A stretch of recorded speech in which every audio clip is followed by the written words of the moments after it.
I'm starting from where I left off.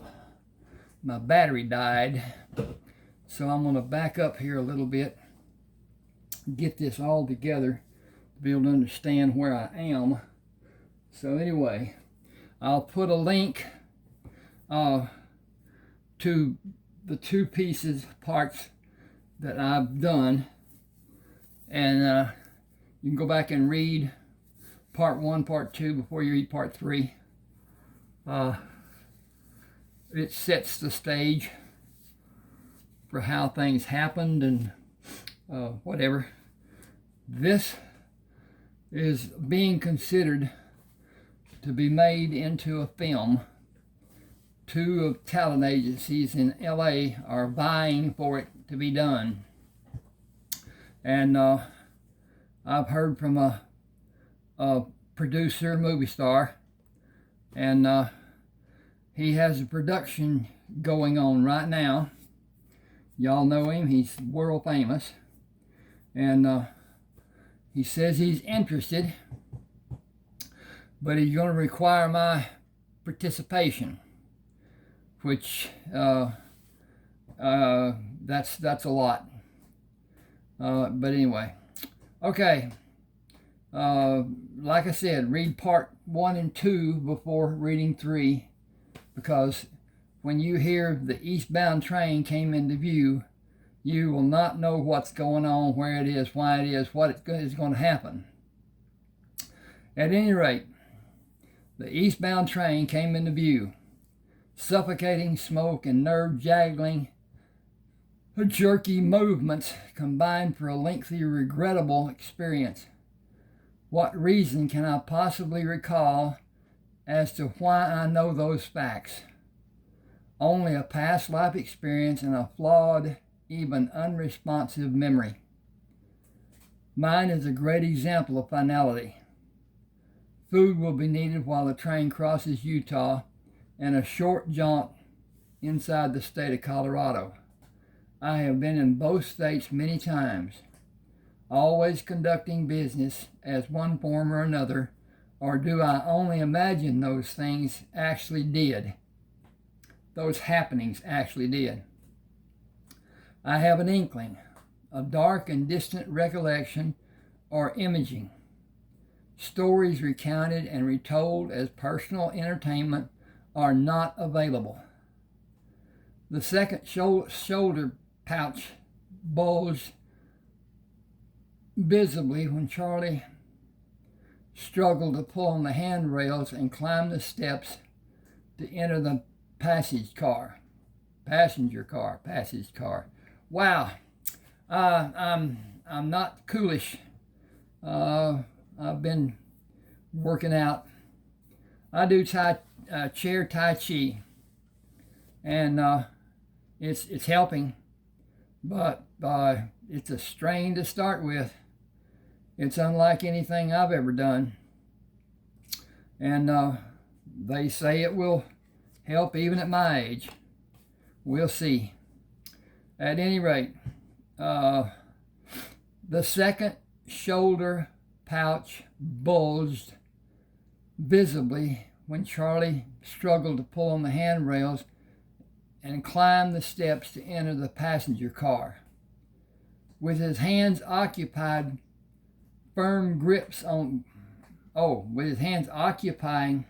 I need to turn this around so I see it better, I think. That might be the cover. No, that's okay.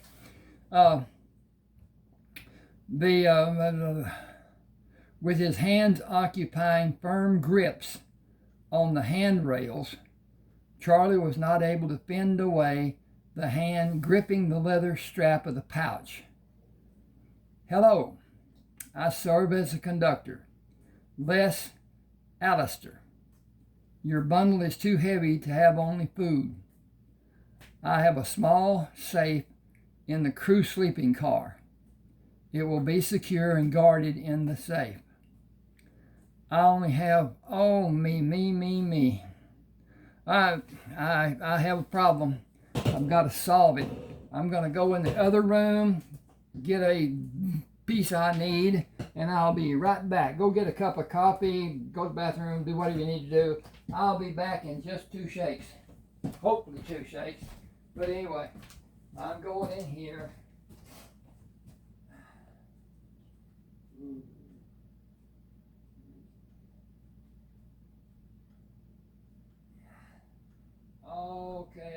Okay.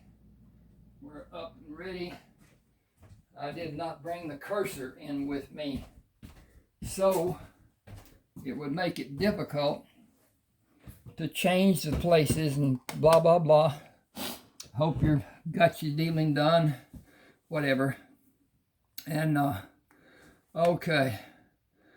I only have the one pouch that might need protection. The other one does contain a few food items. Unless you're a dyed-in-the-wool geologist, the bulk in the lower portion of the pouch cannot be merely rock samples. I appreciate your concern and kindness. Will the train make many stops before we cross the state line? Only if a flag signals a stop must be done. 5 stops are scheduled for fuel and water replenishment. The engineers will apply needed lubrication after they bring the fuel aboard and finish their labors before the water fills the reserve tanks. It is actually a single tank with baffles to assist in retaining the liquid.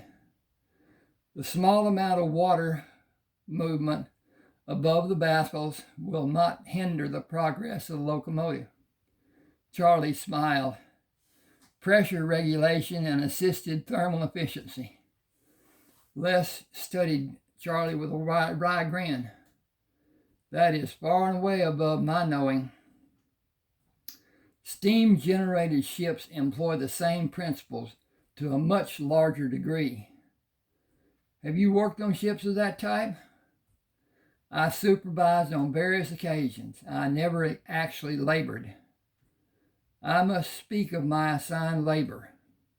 Managing passengers from here to there leaves little time for sleeping or resting. The toiletry facility is in constant need of cleaning, and that shortens the time for my other duties. If you are able to provide a chair, I will monitor the correct the wayward men. The women will be your can of worms, literally. I am curious about the placement of the chair, inside or outside of the lavatory. And go bink. And I will merely sit facing the front of the train and rise and to remind the man of the duties. I guess I need a drink. Get a little water here and see about getting this going again.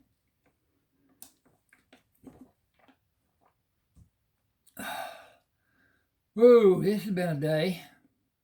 But anyway, that's another story.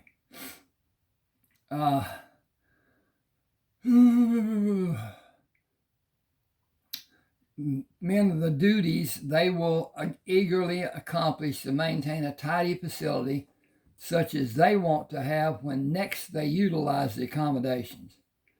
A belligerent sort will be yours to bring to fruition. That belligerent person, whether male or female, will enjoy the fresh air where the train stops next.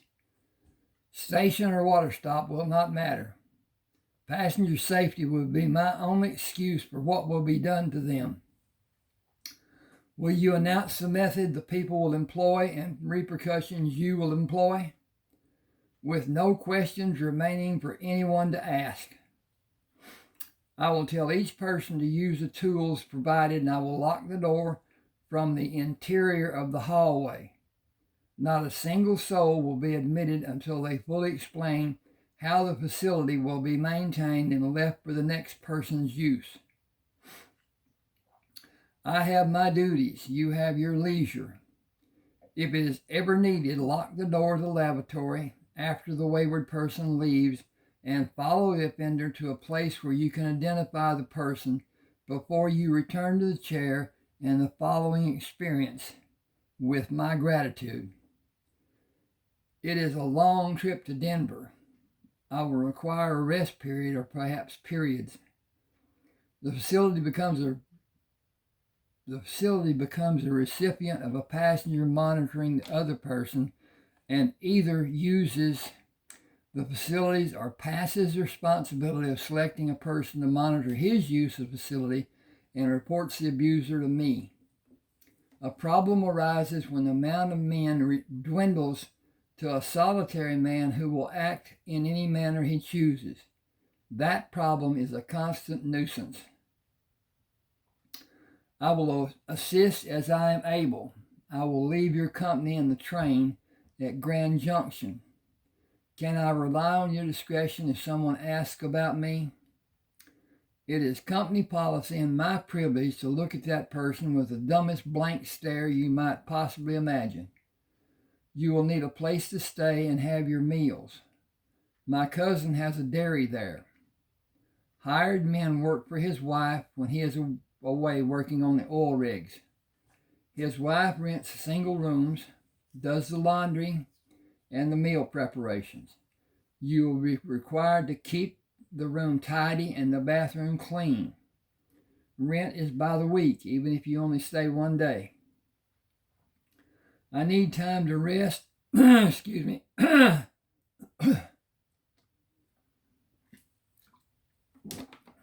have had a problem since COVID.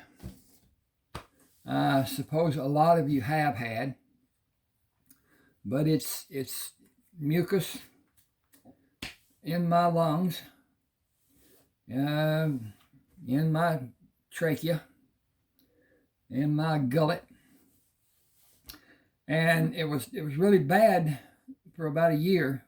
I mean bad all day long almost, and it has reduced somewhat. Now I take methylene blue daily. I shouldn't say that because I'll skip a day, 2 or 3 weeks, once every 2 or 3 weeks or so, and I eat 70% chocolate. Both of those are healing. The processes that it goes through helps with healing. And I have neuropathy in my feet. It is diminishing somewhat, not quickly, but diminishing. And I can only I can't say that it's done anything. I feel that it has, because before it was a constant. It was a stinging. It was bad. It no longer stings. But anyway, that's another. Okay. I get back up here. I need time to rest and recover from the ordeal I recently suffered. I imagine a stay of 3 or 4 months, but changes in circumstances may not allow the plans I made to continue the stay. I should say continue to stay. I'm gonna fix this because it doesn't take long.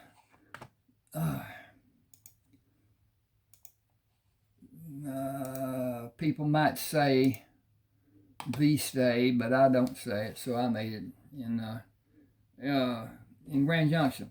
Life is what happens to us while we're making other plans. Where might I find a chair? In the dining car? Remain alert in this area. I will bring a chair without some busybody questioning my purpose in taking it from the dining car. Charlie spoke to the first man approaching his position. I was assigned the task of monitoring the appearance of the bathroom after the occupant ends the visit. Leave it as you found it. Okay. Leave it as you found it. The repercussion of being lax in your visit will be extreme, but not of my choice or my doing. I understand being left in some remote area of Utah or Colorado should be a large concern, and cleaning my body will also be. I am happy to have a bathroom to use during our journey. The first trip I made on a train was without a bathroom being part of the adventure for me. It must have been pure torture for the women. We had a device that looked like a large cuspidor. I don't know if everybody knows what a cuspidor is, but it's in a bar room. It's called a spittoon. I will gladly use the bathroom and call for you to see how my efforts to clean it properly were done. It is a small matter after all is said and done. My hope is for everyone to be as cooperative as you.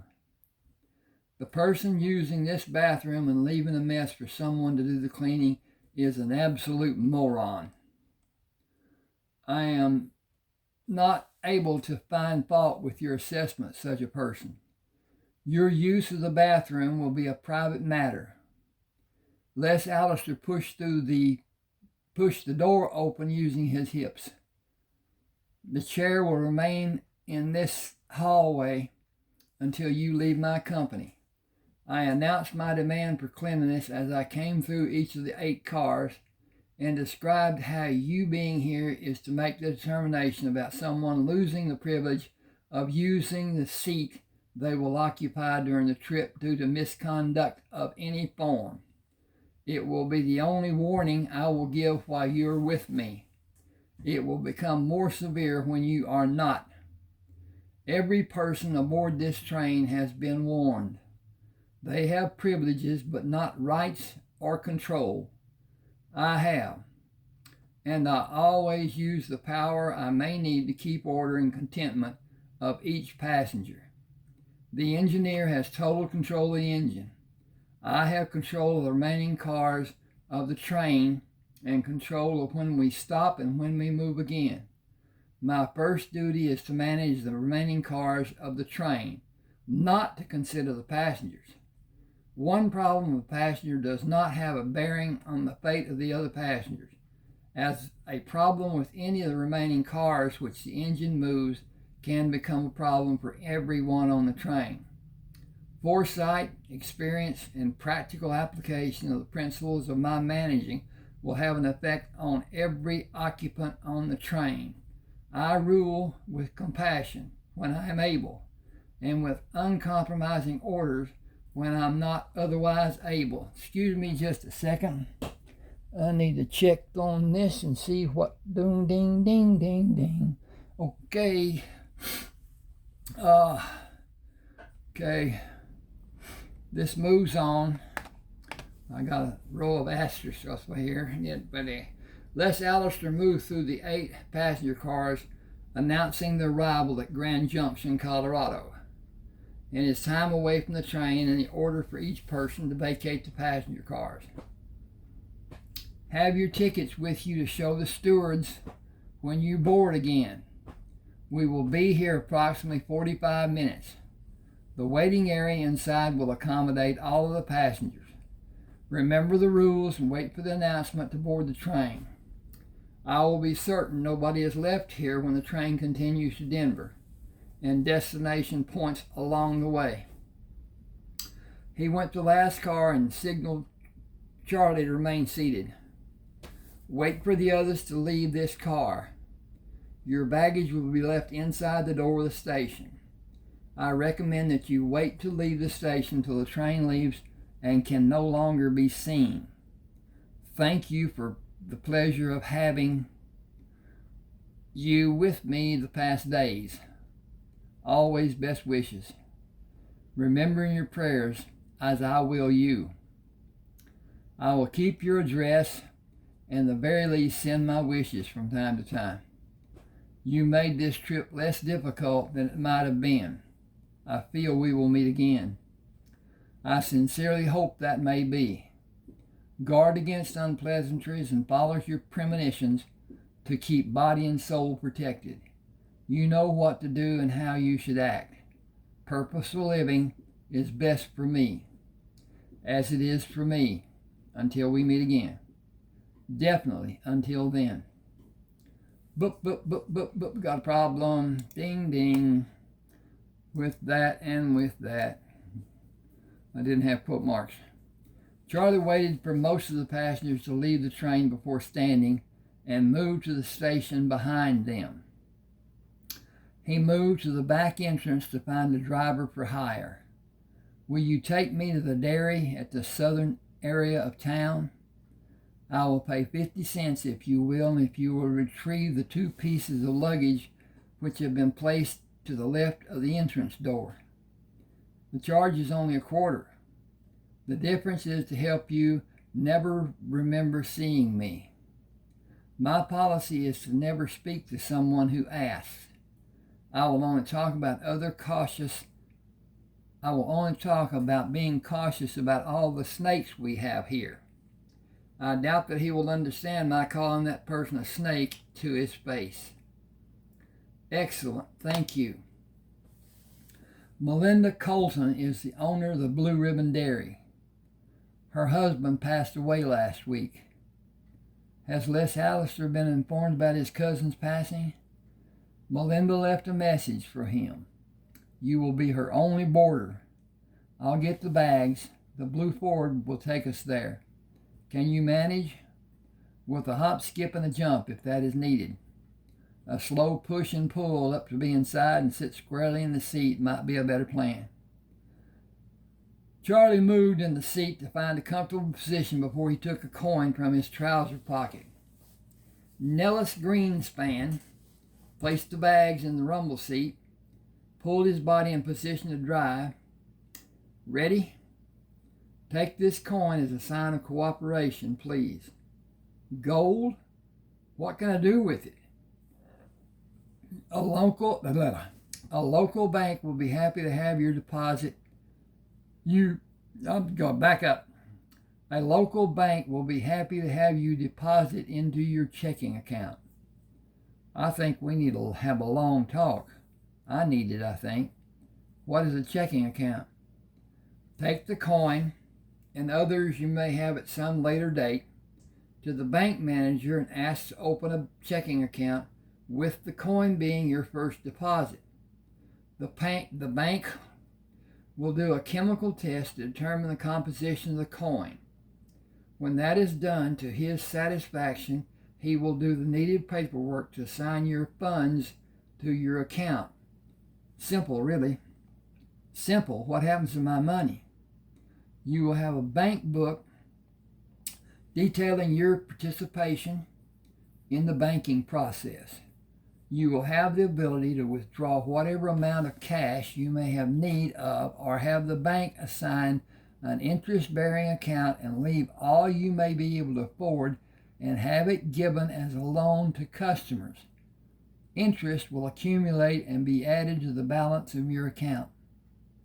I need to have someone explain it better than you have. If Melinda has free time, I will ask her to talk about what you just told me.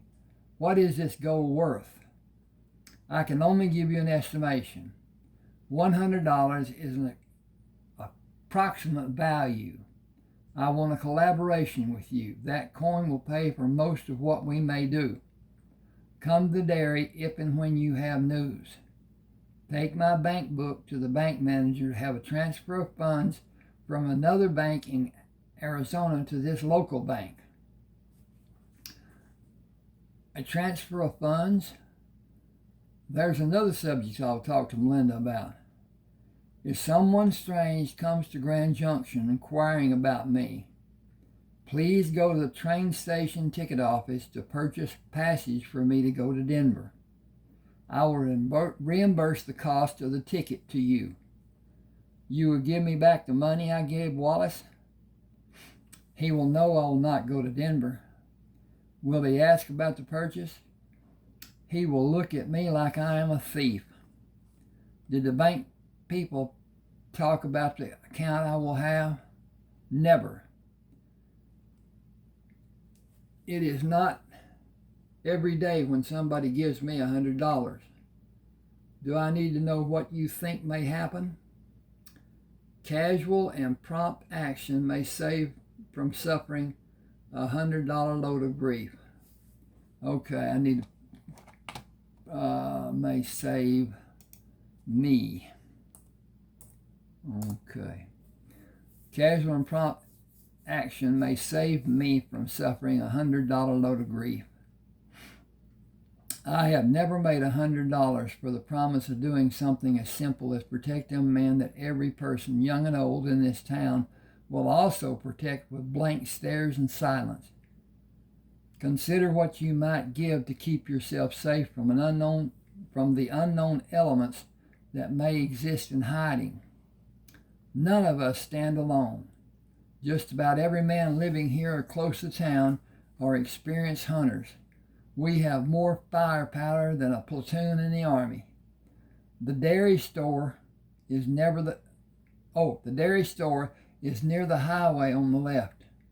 A sign will be easily seen in a short time. The train just passed going east on the way to Denver. I want to ask you about your life before you came here and why you chose to come here. I know you might not want to tell me, and I will pass on ever asking again. I have no clear memories before I became conscious of my being locked in a small room void of outside light. The room was probably some sort of storage space. I was only able to take a position on my back with my head in the left corner near the door and push my feet into a corner on the right of where the door was and opposite where my head was, until my feet could move no farther, with my knees slightly bent, almost fully reclined. I slept on my left side with my knees bent. I will talk to Melinda before retrieving the luggage. Will that be to decide if you want to room here? It is the only place you can. I was more focused on learning if Melinda, acting as a proprietor, would allow me. I would never bet my $100, but I'm certainly sure of her allowing you to board as long as you have the desire to stay. Do you enjoy ice cream?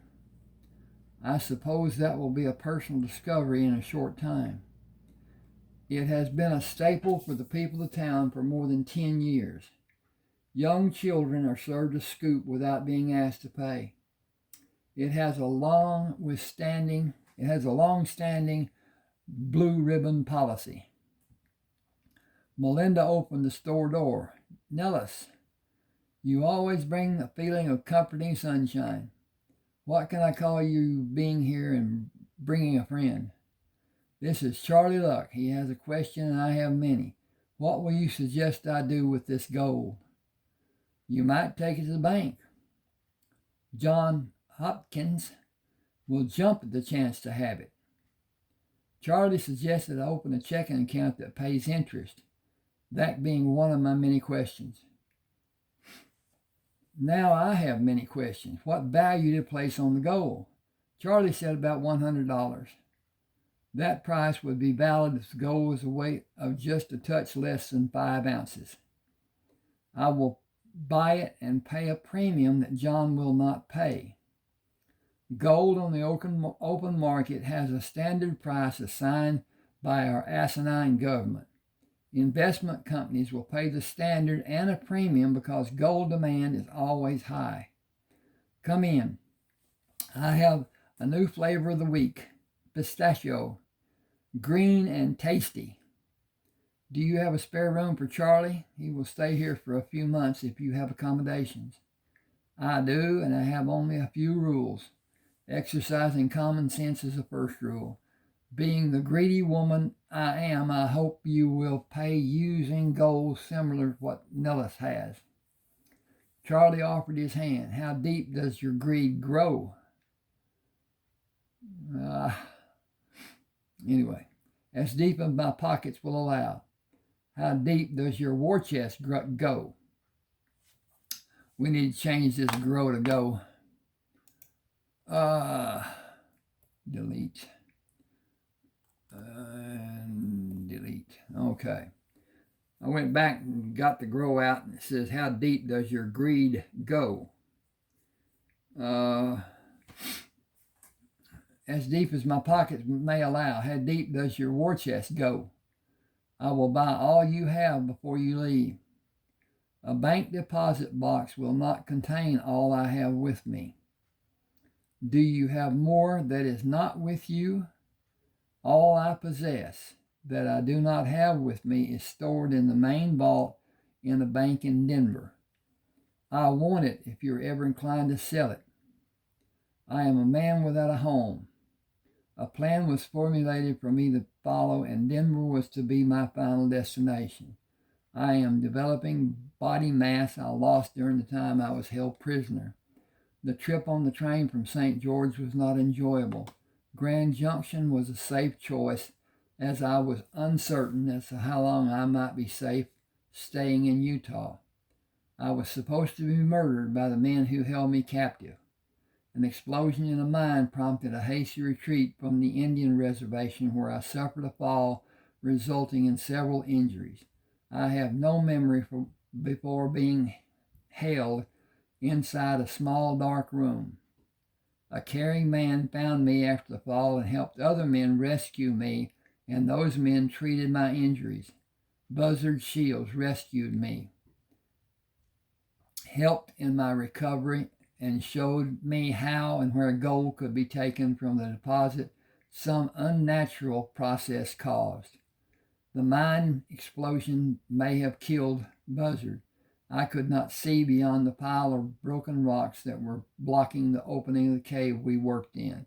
The truck Buzzard was planning to use to escape such an occurrence was inside the barn, near the house we stayed in. I packed a horse and saddled a second horse and left for St. George, Utah. St. George. I enlisted Nellis to help me leave if someone comes to Grand Junction searching for me. Nobody living here will give a stranger any information about you. My life will be threatened if a single whisper of my presence is disclosed, and the people helping me may become threatened. Whoever desires my demise found me in Arizona after I was rescued. Okay.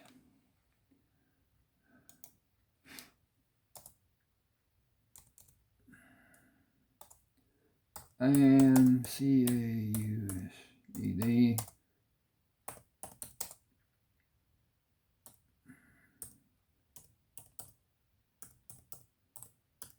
Okay, I added a bit here. Whoever desires my demise found me in Arizona after I was rescued and caused the explosions in the cave. Okay, back up here. And back up there.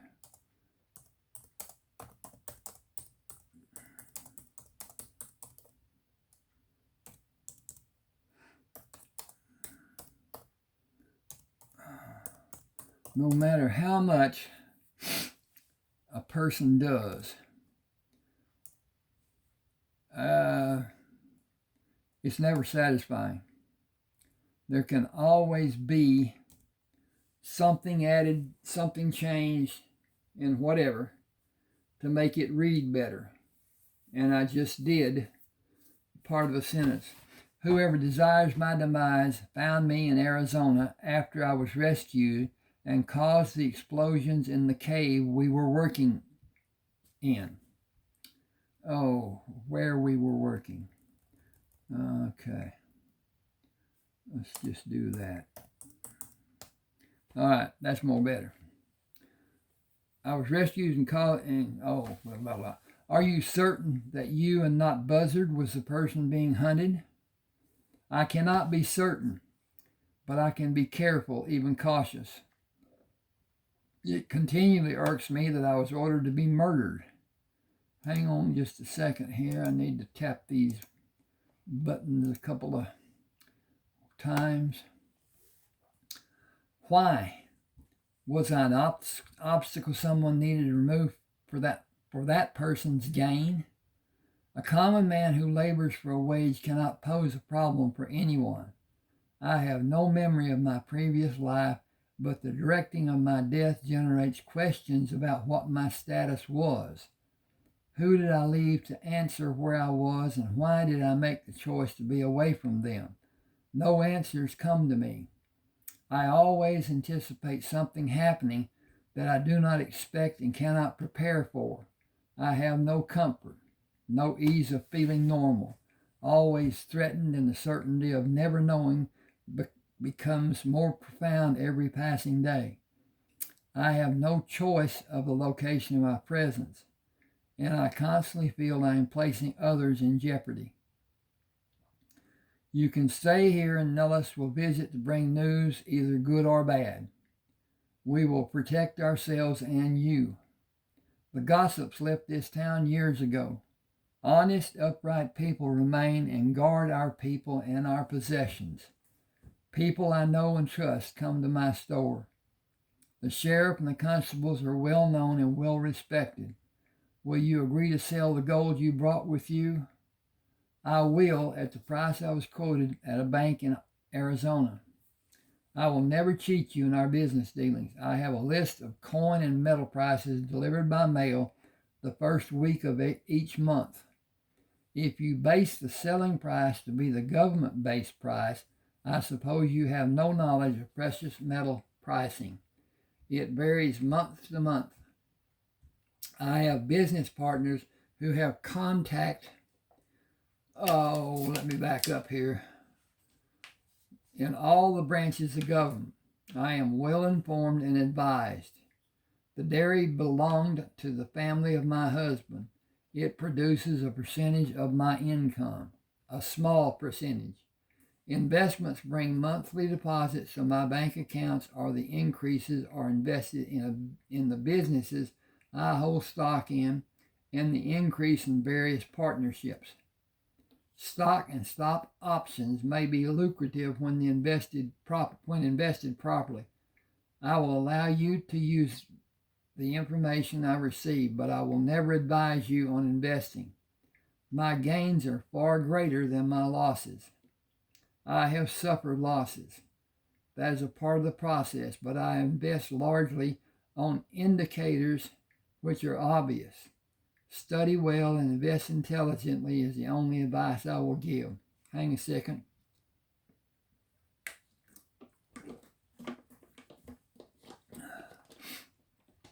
Charlie said, I am heavily invested in avionics, shipbuilding, shipping, and other manufacturing.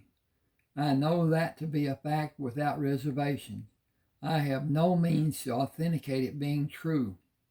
Someone involved in one of my business ventures will evidently profit by my death.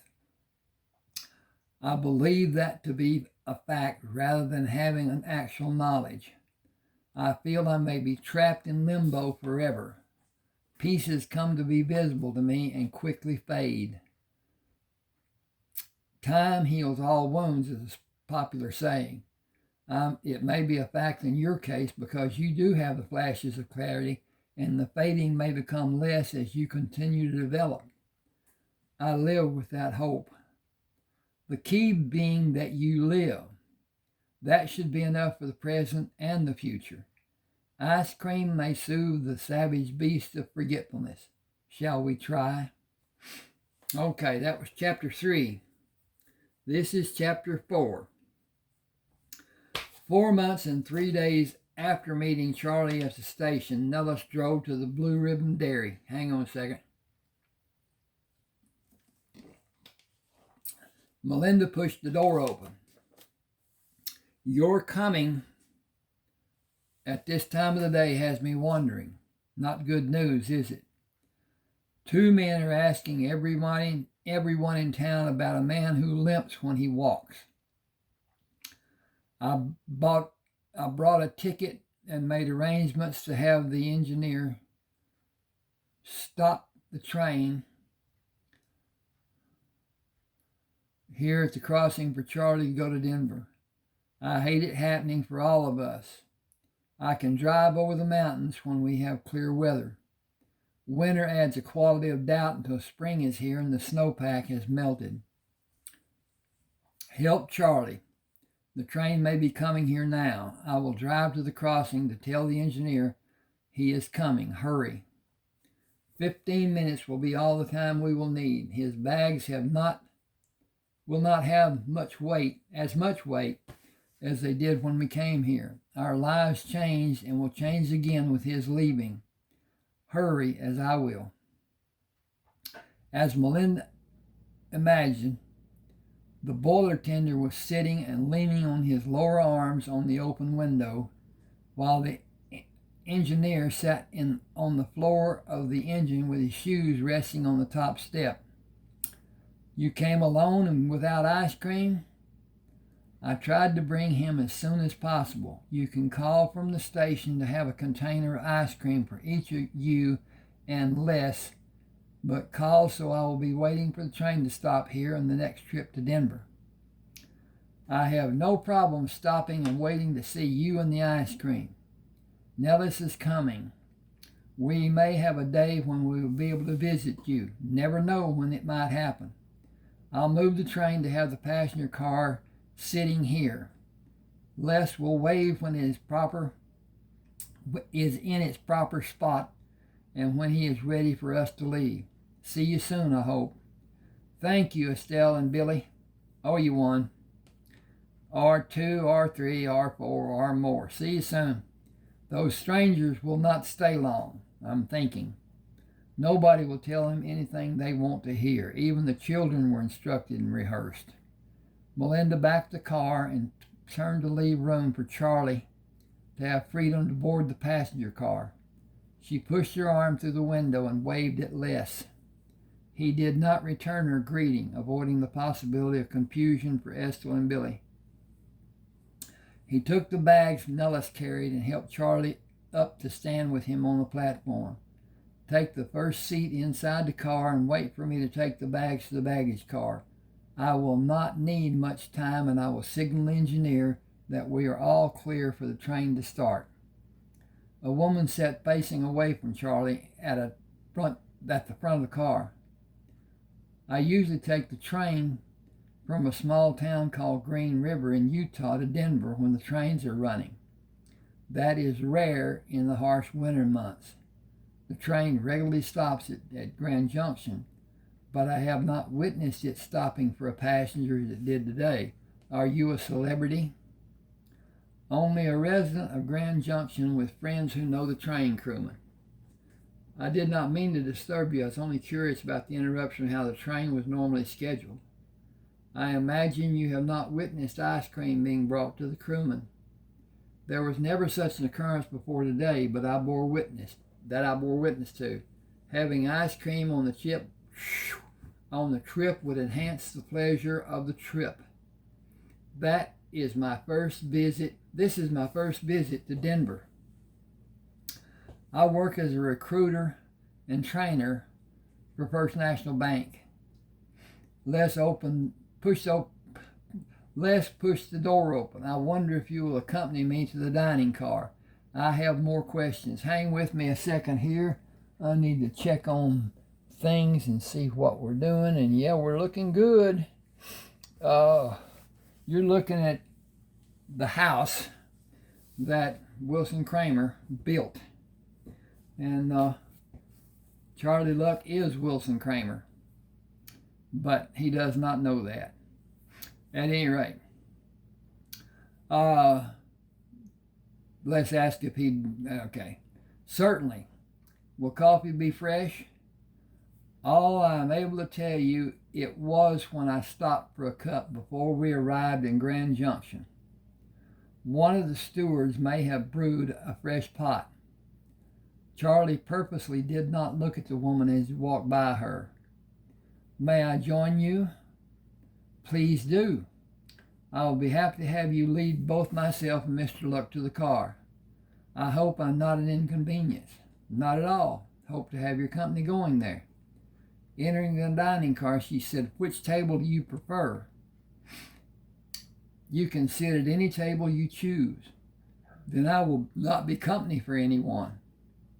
"I am not allowed to have more than one passenger at a meal with me." "May I be the one and Mr. Luck can sit at a table near us?" "We made previous plans when he came aboard. We have mutual acquaintances. I wish to speak to Mr. Luck in a private setting. I know you will understand. The time I have to question and learn about them while we dine will be inadequate for me to learn all I wish for. I do hope you will enjoy dining. My assigned table is the one nearest the forward door. You will be so far away from any table I may choose. It is regrettable, but it is company policy. I have stock in the company. I appreciate your support. Enjoy your meal. Are you dismissing me? I have not yet. I will if that's my only choice. I wanted to dine with Mr. Luck. I asked first. You understand it is not reluctance on either of our parts. I realize it is self-serving on my part, but my time with Mr. Luck cannot be extended, and I do want to learn all I can about our mutual friends. Please. Okay. It will be my loss and Mr. Luck's also. It must be, as it is my only opportunity. Have you had some involvement with Mr. Luck before? No. I believe he had an interesting life that I might write about. Your recounting his adventures and mishaps might bore you to tears. His recounting. He has been an absolute uneventful life until recent occurrences that I know he wants to be guarded and not announced in your written words. Please excuse us. She turned away and left the dining car as she returned to the seat she earlier occupied. Les said she came on board at Grand Junction. Not at Green River, as she earlier announced. It may be that she's following you and she was attempting to have more information by being flirtatious with you. Then I have not escaped by leaving Arizona and Utah. Her actions give more than a few clues that statement to being true. I will accompany you to a safe place for you to stay in Denver if you will wait for me to turn in my reports to the office. I have no understanding of where I might find lodging there. I am grateful for your caring. It is a rare quality for a select few and mainly lost on the majority. Alice will be pleased to have you room near the residence. The cost will not ruin your checking account. I will remain near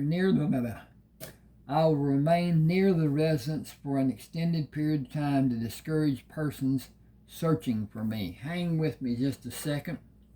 I'm going to avail myself of a Pepsi drink.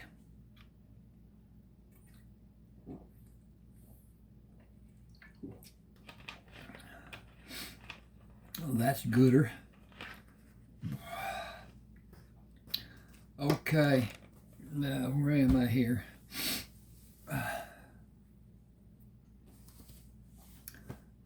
I will remain near the residence for an extended period of time to discourage persons searching for me. I would also do that if I was a target. You look to be in better health and more able than when we first met. I gained in so many ways while I roomed at the dairy. I think Melinda had romantic notions about you. She was extremely protective. She is a wonderful woman. I may be married. I know so little, but I can imagine so much. You will be safe near Alice. I will affect being unseen for 2 or more months, then do research in the library. I may be wrong in assuming a library does exist here in Denver. You will not be disappointed, I promise. I will allow time for further physical recovery and hope to evade the chance of someone discovering where I have been staying before I visit the library. Now, I added the part I've just read, the parts, part 1, part 2, and part 3 that I just read. This is continuing what I wrote in the beginning. I wrote what I added to give clarity to why the old man lay on the paved bricks of the alley, blood oozing from the gash over his left eye. That was the sentence I started with. Being a And I need to probably explain something. I don't write in the chosen means that most people use. I sit down with an idea. I type, and when I'm done, I go back and add and edit and whatever. I don't have anything, chapters and verses and whatever at all. And it's just my way. I took creative writing in college. I was told I had no ability to write. And she was very pretty. I didn't care much for the way it was done. Go and sit in the dark and let something come into your mind. Well, most of the time when I sit in the dark, close my eyes, relax, I go to sleep. So nothing comes into my mind. Dreams are different. And I really think and I don't know what to call it, our presence when we are unconscious, I believe, is more creative, more stable, more of many, many things than what it is when we are conscious. I think that we think so generally that the creative processes just don't come. And unless me, and I'll use myself as an example, unless I sit down and say, this is what I'm going to write, and really this Mutual Transitions started out with the last line that's in this ebook. A butler says to himself, God help us all. That's the end of this book. And it evolved from the old man lay on the paved bricks of the alley, blood oozing from the gash over his left eye. His assailant stood poised to strike again when Craig stopped at the corner of the alley. Hey, what's going on here? He started down the alley, then stopped when a third man stepped out of the shadows. This ain't none of your business, the man slurred. I just made it my business. Chief Baldwin and the mayor are just up the street. Should I call them or should I take a quicker and more personal interest? Only a coward would harm an older man. The way I see it, you're both low-life cowards. Get out of here, the man yelled at Craig, whose only action was the removal of his coat and hat and place them on the lid of a garbage can. The sound of hurried steps echoed in the alley, alerting him to the approaching man. Turning, he ducked under a roundhouse blow. He glimpsed the other man kick the old man in the side and heard a gasp of pain. Craig Grayson prepared himself for such an occasion through bouts in the boxing rings, times in sparring with James Ellis, and the mental conditioning Wong Chin taught him.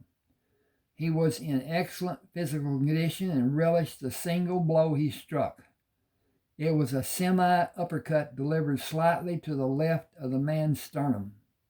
It was only meant to stop the attack and give Craig time to concentrate his attention efforts on the remaining assailant. Craig knew if he had struck with all the force he could put into the blow, it could have been fatal for the man, who slumped into him as if dead. Craig stepped to his right, allowing the man to fall onto the bricks of the alley and stepped toward the second man. A glint of steel came from the man's right hand as the moonlight reflected from the knife. I just questioned myself. At any rate, Craig sneered. You're a bigger coward than I originally thought. Attempting to divert the man's attention and entice him to leave the man who was down, he offered himself as a new target. Well, come on then. I'll take that knife away from you and make you eat it. Craig moved closer. If you think you stand a chance in hell of doing any damage to that pig sticker, just bring your carcass over here. You people think you can do something in the dark that nobody will see. It is a chicken shit way. It is a coward's way. What is it? Are you totally chicken shit coward? Are you afraid I might make you eat that knife? Cowards are always afraid. You've got the knife, big man. Try using it on me. Come on. The man crouched, but did not move. Craig's taunt disturbed him to think about, I've got a frog. Craig's taunt disturbed him to think about the possibility of Craig doing such a thing. The man looked at the apparently lifeless body of his partner lying in the moonlight. A single blow had seemingly killed him. Dead or not, he was certainly unconscious and of no help to him now. He thought about the money he had been paid to kill the man who lay at his feet. Repercussions of that payment might come later, but Craig's threat and the possibility of arrest were overwhelming. The man looked at the open end of the alley and ran at Craig. Craig squared his feet and placed his open hands in front of his body with the palms facing each other. He leaned slightly forward to meet the attack. The man took 2 steps toward Craig, feigned to move to Craig's right, and ran wide around Craig's left and by him to the street. Craig was satisfied and allowed the man to believe he had escaped. His freedom was not a question. His incarnation was not either. Craig took his coat from the trash can, placed his hat upside down on the lid, and turned to move to the old man who was struggling to sit up. Maybe it would be better if you just stay down. Here, let me help you. Craig placed his coat under the man's head. What was this all about? I don't know if I can be certain. He wiped the blood from his eye. They grabbed me in the street and pulled me into this alley. One hit me with the butt of a knife handle. When I failed, he tried to stab me in the back, right here in my shoulder. He moved his hand, attempting to reach the tear in the back of his coat, but put his hand back to support himself and ease the intense pain that ran down his back. He drew in a gasping breath. As the pain intensified, he pushed his head to the side. He turned his head back and tried to focus his blurred vision on Craig's face. I'm having trouble seeing anything clearly, and I feel a bit of nausea. Just a little sick. My head was spinning when the scuffle was going on, but I lost consciousness. If I lost consciousness, they would have cut me to shreds. He shook his head and took a deep breath and squinted his eyes shut again and again. He lay his head back on Craig's coat and breathed heavily. Raising his head, he quickly glanced down the alley at the fallen body of his attacker. He looked back at Craig. That one lying over there must have thought I was finished and moved in the shadows when I went down after the other one stabbed me, or maybe he heard you coming. I believe he thought he had seriously injured me when he tried to stab me in the back. He guessed wrong about where I was under the coat because he stabbed down on me instead of straight into my back. I am fortunate he missed and you came along when you did. Thank you for caring enough to risk injury and help me. This is not the first time a stranger has. He adjusted the position he was laying in and tried, that should be lying in, not laying. Okay. Where I am, right there, lying. And try to focus on Craig's face. He shook his head again and regained his normal breathing pattern. After I fell, I tried to kick him away from me, but he continued to stab at me, except where the knife came through my pants and leg and scratched me. He was not able to harm me. Then you came and stopped them. Maybe it would be better if you lay still and didn't talk. Chief Baldwin bellowed, "What is this?" He stopped, Cummings, arrest that man. Grayson? No, you idiot, the man on the ground. Cummings mumbles, seems to me somebody's already arrested him. He rolled the man over and put his hand on the man's throat to feel a heartbeat. He is alive. Maybe we better get him over to Doc Griffin. He looks to be in bad shape. Craig stood from a kneeling position. You should take this man to Doc too. He's been stabbed and knocked around pretty bad. He moved to the garbage can to retrieve his hat. I'll drive over if one of you will help me get him in my car.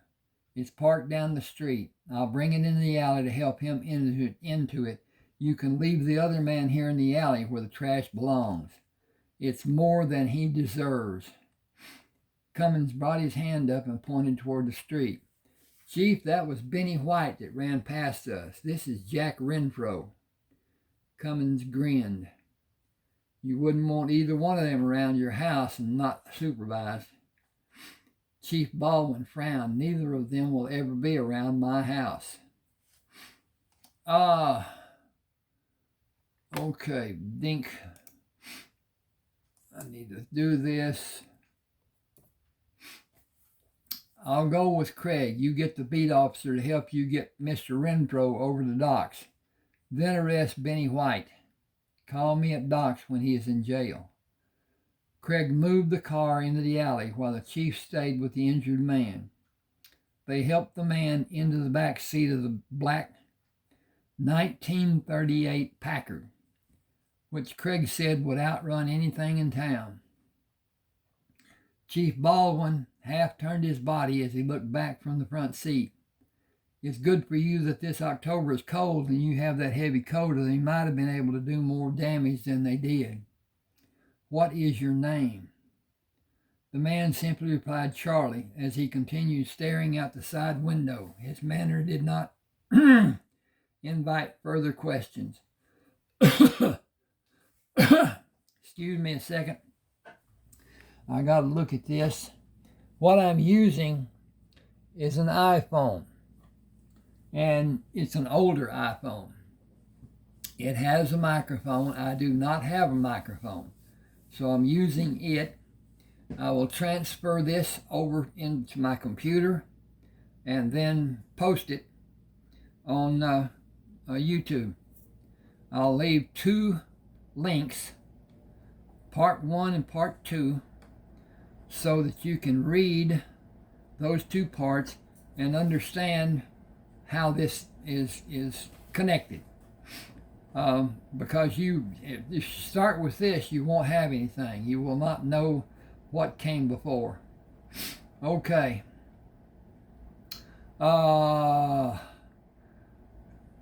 His face had 2 scars that were still slightly pink in color. They were not the reddish color of a freshly healed wound, but were not the highlighted dark flesh tone of an older scar. The more obvious scar ran from under the man's left cheekbone and down across his upper lip. His mustache parted around the scar. The second scar trailed from the center of his forehead at the hairline to the corner of his right eyebrow. Each scar had evident stitch marks. White hair replaced the dark hair of his youth, and he appeared much older than his 58 years. The man remained silent until they arrived at Doc Griffin's clinic. Dr. Clarence Arlen Griffin came to Denver from San Francisco 4 years earlier. His medical practice was successful in San Francisco until his beloved Carla died. Even though there was no medical help for her illness, he blamed her death on his own inability as a doctor and resorted to drinking to escape the pain of his self-imposed guilt. Wong Chin found him through the Chin family relatives in San Francisco, brought him to Denver to the clinic where he had his current medical practice. It was more than 2 months before Doc started to apply the principles of Wong's philosophy.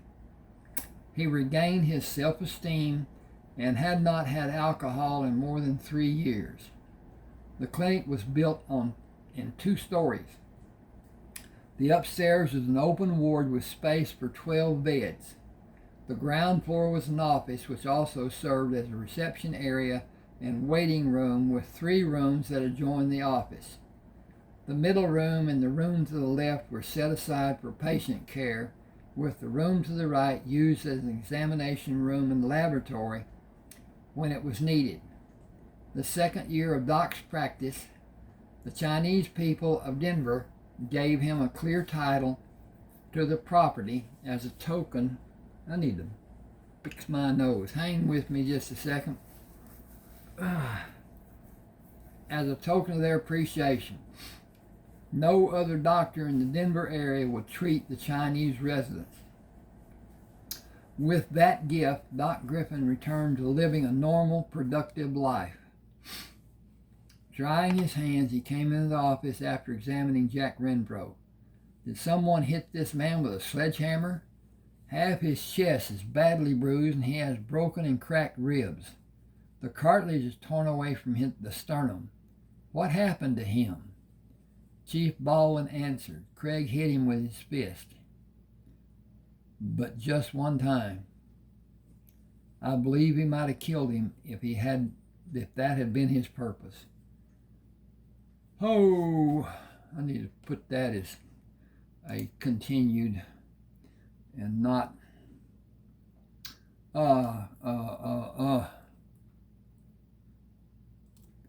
get back here.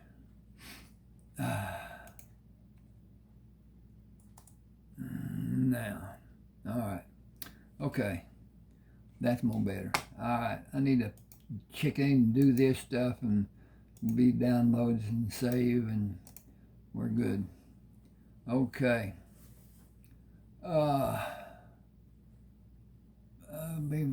Doc shook his head.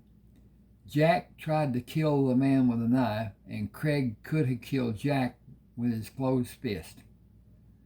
What a world this is. What a world this is we live in.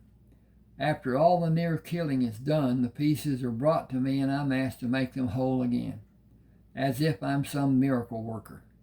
All I really do is stop the other complications and allow the patient and God to make the miracle. Jack didn't have the knife, Doc. The man who ran by us did. Thad Cummins identified him as Benny White. He will be arrested today. He is a small-time hood and hangs around with Jack. Craig and the man called Charlie both agree not to press charges against Jack and Benny if they lead us to the person who had them attack Charlie. Renfro and White aren't smart enough to have planned a robbery of any kind, so I ruled out robbery as a motive. Someone paid them to do it, and if we find that person, we can find what the motive was. When can we question Jack? I doubt if he will utter a single syllable in the next 24 hours. He's really caved in, and I expect him to be out for that long. But if he should become conscious, he won't be lucid. It would do you no good to talk to him. The way he is right now, he's going to be able to move. He's not going to be able to move for 2 or maybe 3 days. It's going to be very slow movement when he can move. Charlie is in much better condition than Jack Renfro. We need to talk to him as soon as possible, so let us know when we can talk. We'll take him out of here when he can be moved to jail. Chief Baldwin started toward the room where Craig and Charlie were before he ended the sentence. He moved in the room and asked Craig, how's he doing? He's sleeping now, but he's really going to be sore tomorrow. Stabbed in his right shoulder, struck with the butt of a knife over his left eye, and kicked several times, but he seems to be resilient for his age. He seems to be in good spirits. Doc said he'll recover after a few days of rest. Well, Jack Renfro isn't so lucky. Doc says he can't be moved for 2 or 3 days. He won't be able to talk until tomorrow because of some broken ribs. He wanted to know what you hit him with. He may have deserved more, but I'm glad that's all that happened. I didn't have time to play with him. I could see Charlie was hurt and the other man was still able to hurt him. I needed to act fast. Chief Baldwin smiled.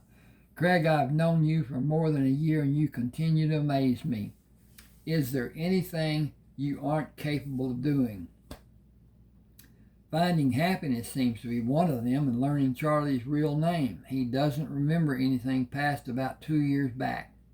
A man named Buzzard Shields found him when he'd been hurt, just outside of Camp Wood in Arizona.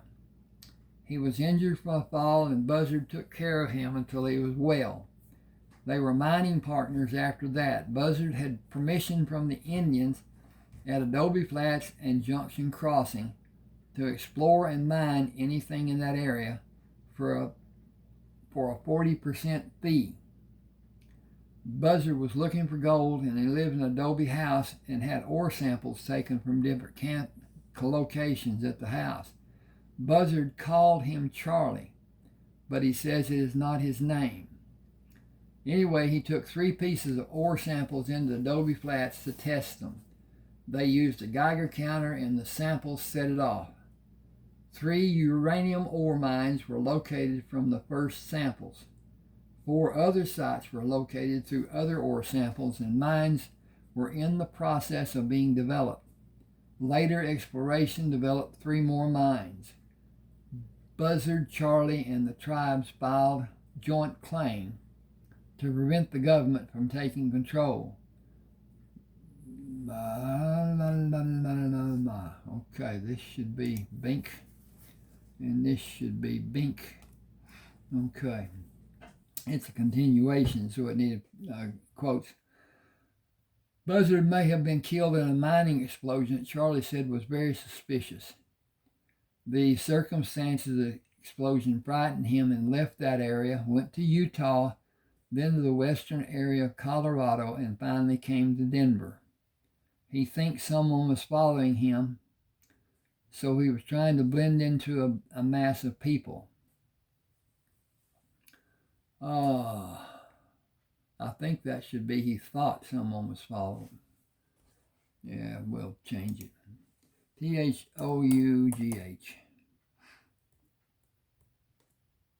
Think. Okay, see. He thought someone was following him, so he was trying to blend into a mass of people for his protection. Chief, I just had a thought. Can we take his fingerprints and try to find his identity? Sure, but I don't want to do it. I might be forced to act in an official capacity and have to arrest him. You know Jerry Grimes. That's the bureau chief, don't you? If you got Charlie to hold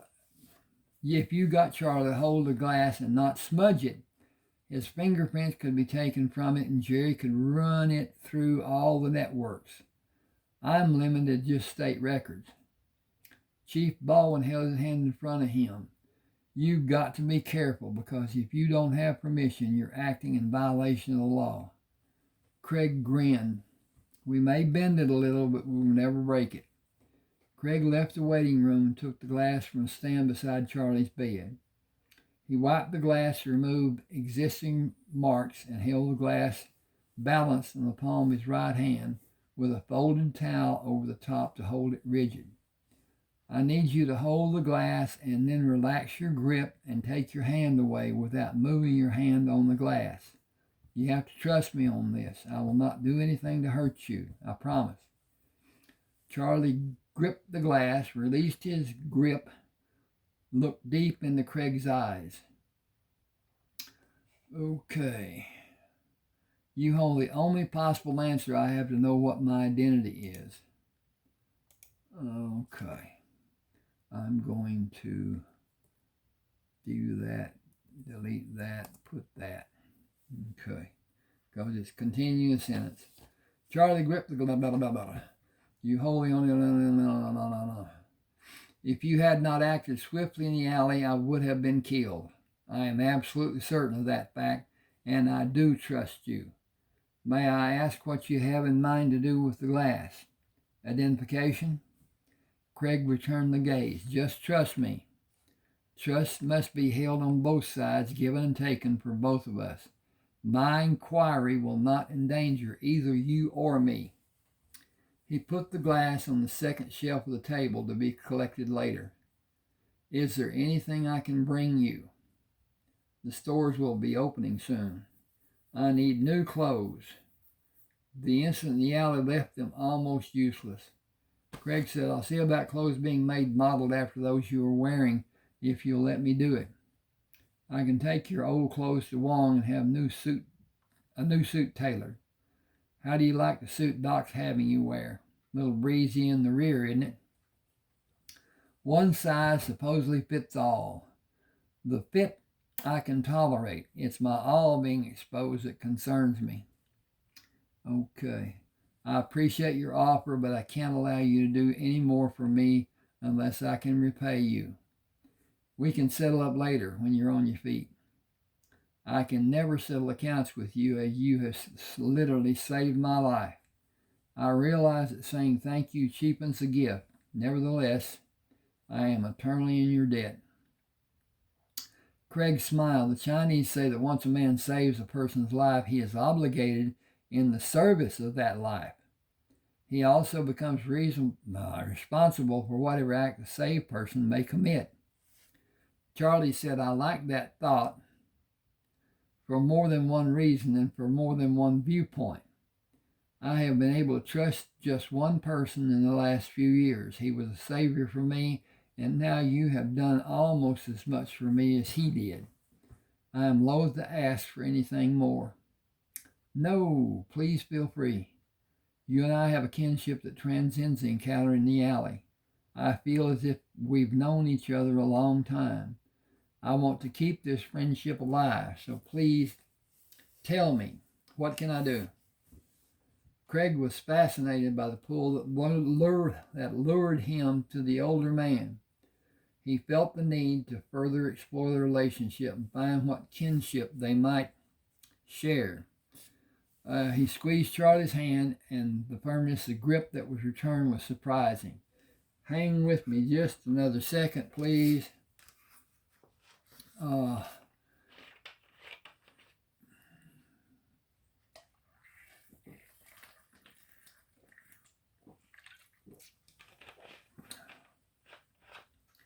Craig was fascinated. No. Okay. Back up. I get down. Charlie pointed to his shoes. I have very little memory of my past life except for the last few years. I have been afraid that if I committed anything to memory, I may forget it. I wrote the number and combination of my box at the post office in my shoe. They are written in reverse order. Would you get whatever is there? And if you could help, I would dearly love something to read. Doc said I should stay here 2 more days to be sure the stitches will adhere when I leave. Craig thought about his small library in his living quarters above the store. Have you read Plutarch's Lives of Illustrious Men? Charlie smiled. It is an old friend, but I would like... He looked puzzled. I haven't read anything I can remember except manuals and instructions since Buzzard found me, yet I know Plutarch's work. I do not know how, I just know. It is in my library at home, along with The Yearling by Marjorie Rawlings. I also have General Custer's book and his wife's. He frowned. I know so little, but pieces come to me from time to time. I don't know what I have imagined and what's actually true.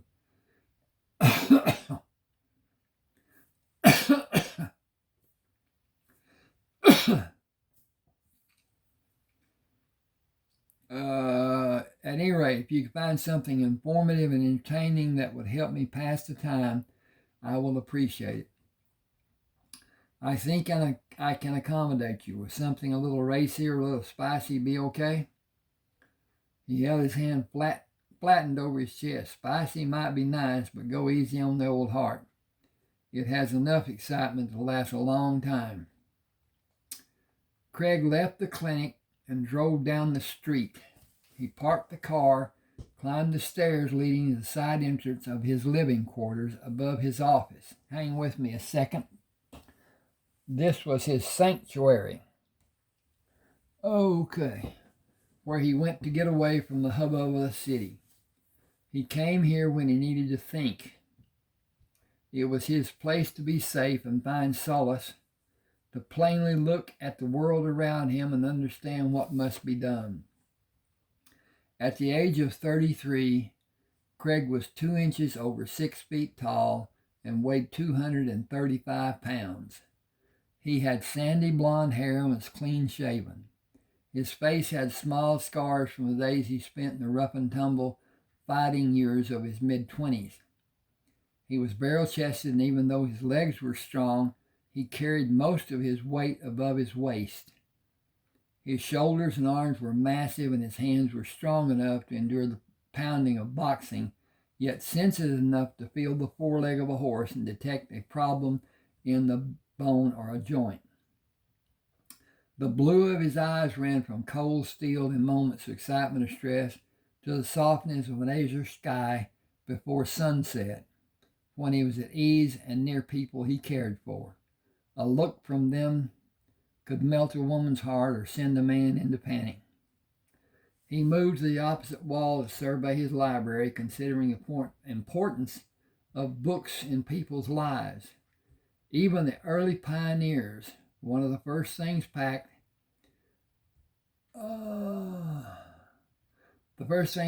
was a book or a collection of books.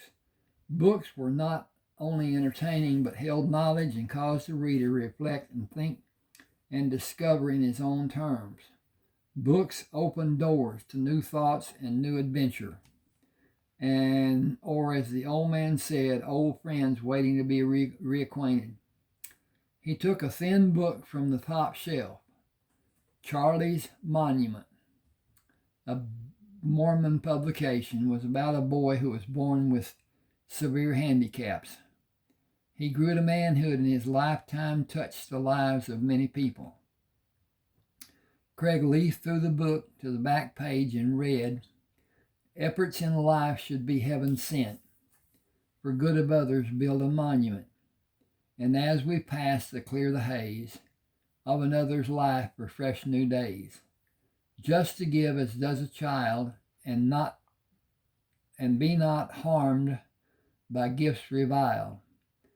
To see each soul as God's own child, and linger with him a little while.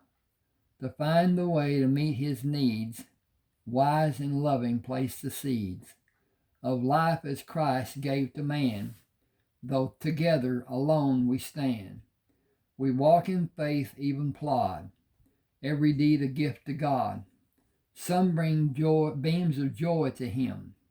Others teeter on the rim of causing someone stinging pain. We do it over and over again. Now life is just a testing ground where opportunities can be found to give our gifts of love to others, calling to mind the needs of our brothers. What will it be when your life is spent? The windblown sand or a monument? Craig wrote the poem after reading the book, and often read the book and the poem or just the poem.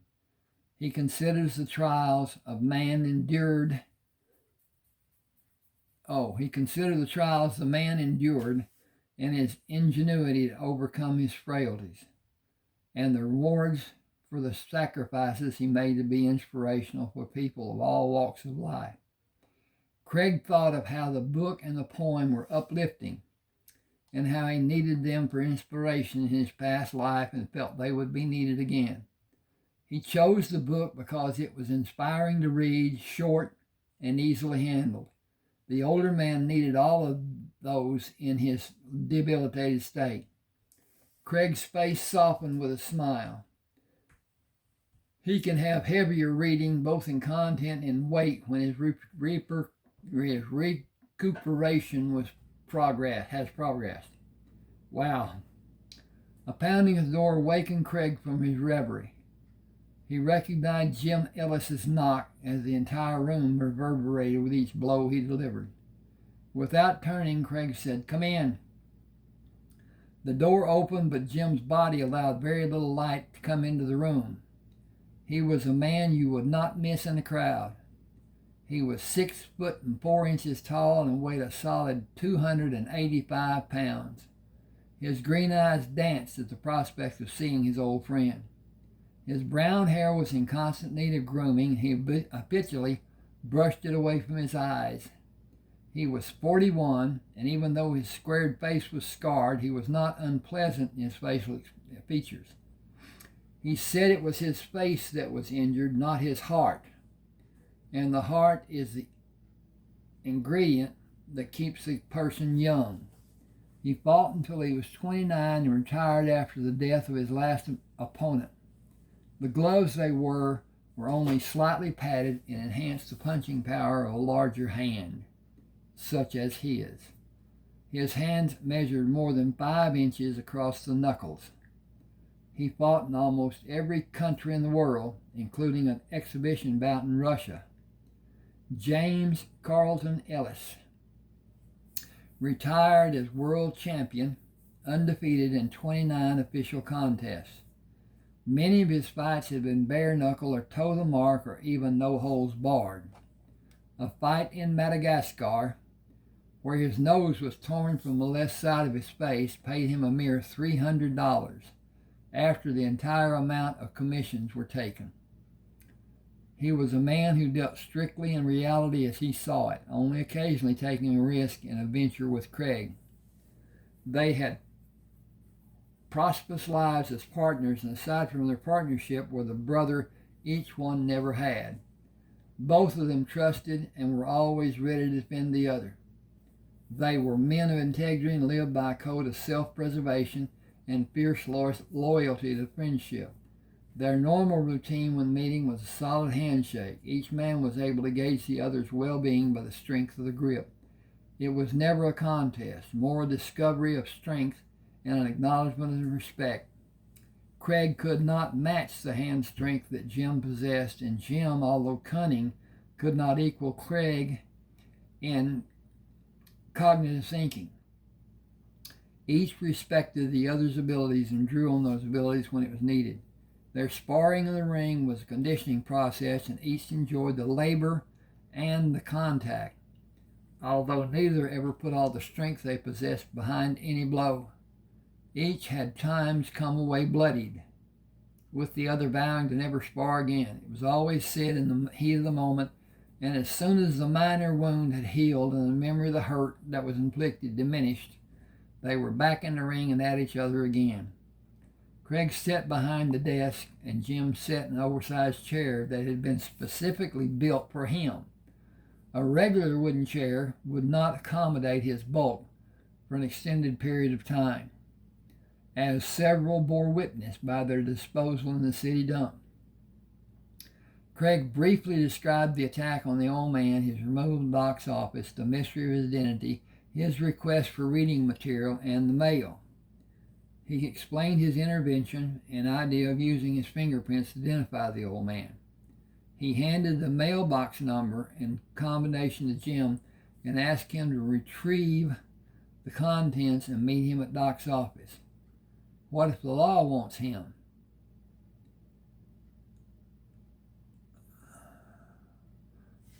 Okay, what if the law wants him? Jim asked as he stood up. What do you do then? Craig always marveled at his ease and grace in movement. I only know someone came into my office while I was out. I found this glass lying on the floor. I want to know if the intruder is someone I know and if I should take precautions. I won't do anything to hurt the man, not ever. I'm not interested in doing police work, and Chief Baldwin isn't interested in doing an investigation of the man's past. He is curious about why the two intended to harm him, and if Benny White has been taken into custody for questioning, we can go to the station from Doc's. Your presence might convince him that talking would be conducive to maintaining his good health. Jim smiled. I'll get the mail and be at the clinic before 9. I have an errand to run first. Jim? Craig began wondering how to... Okay, I got to put this up. That just looks stupid.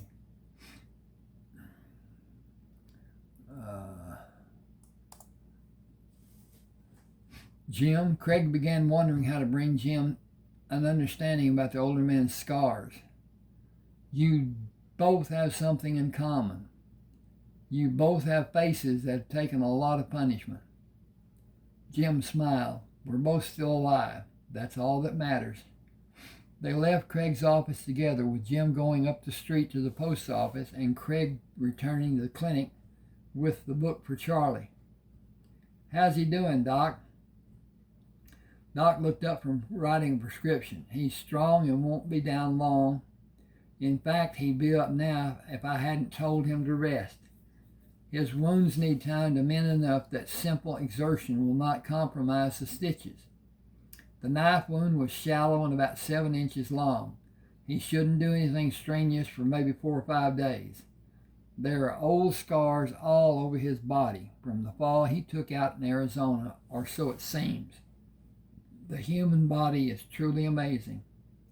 He was sleepy when I last looked in on him. The laceration over his eye is the most critical of his wounds and needs to be checked and the stitches removed in about 7 days. I prescribed antibiotics to counteract infection. Would you pick it up for him? He said he has an account in Stockman's Bank and can settle his bill when he can make a withdrawal. Craig looked puzzled. Without a known name and just going by Charlie, I wonder how the account is listed and how he withdraws money from that account. Anyway, I'd be glad to get the prescription. I have an errand to run. I just stopped by to bring him this book. I may be overly cautious, but I don't think he should be left alone. I don't think it was a simple beating or robbery. I think he was supposed to be found dead this morning, with robbery being the motive. Be warned, Jim Ellis will be here before 9, and I'll stay with him until Jim is here. I once treated a man with a broken arm who was abusing a woman over at the Golden Sparrow Saloon. Jim called him down. He ignored the warning and slapped the woman. Jim merely squeezed the man's arm a little below the elbow. Both bones were shattered and had to be pinned. I doubt that the man will ever strike another woman, in public or in private. Certainly not in front of Jim. Craig smiled, thinking of the amazing strength he had seen and felt. He's not a man who will sit by and watch an injustice be carried out and do nothing to help an innocent person. I'm proud to call him my friend. His heart is as big as the rest of him. This door is the only entrance to the room the old man is in, isn't it? Old man, shave that beard off and he'd look 10 years younger. He wouldn't look any older than I am. Would you call me old? Doc leered at Craig. No, it's just Charlie isn't his name, and I hate to call him that if it isn't. You're both older than I am, but old man seemed respectful and just stuck in my mind. I didn't mean it to be offensive, and I'm sorry. Is that the only way in? No. Doc did not understand why Craig asked the question. There's the door that connects the 2 rooms. The one he's in, the one Jack is in. Why? Do you expect more trouble? Craig walked to the door, turned the knob before entering the room. He looked back to Doc. Better to be safe than sorry. I'll tell Jim to come in when he gets here, and don't tell anyone else anything, okay? Hey, I can't tell what I don't know, but judging from the broken arm, nobody in his right mind would want to slip in on Jim Ellis. Doc, where am I? Oh, wait a minute. Something happened. I've lost my place. Oh, there we go. Doc visibly shivered. The small shaded lamp gave dim light to the room. What if that comet should be there? Craig could only see the bed, a table with 2 shelves, and a single chair. He moved to the partition door and looked at the deadbolt lock. The door was thick and solidly built. He thought Doc's patients had at one time or another used this door to leave his office and escape the payment of his charge. The door being secured may have been a wise investment. No matter what its expense, the end justifies the means. The older man moved on the bed. Would you turn on the light? I could use a drink of water and I'd like a better look at you than this small light will afford. I wasn't able to see anything very well when you first brought me here, and I'd like to clarify my memory of you. Craig left and returned with a pitcher of water and a glass. Cover your eyes. He switched on the overhead light and poured a half glass of water to ease the wait for the patient, and gave him sufficient room with the glass to lie and drink without spilling. I guess I'll call you Charlie, but it doesn't feel right. Charlie will do. It's a name Buzzard chose because of my good fortune. I was taken out into the desert and fell off what I call a cliff. I struck my head and other injuries to many of the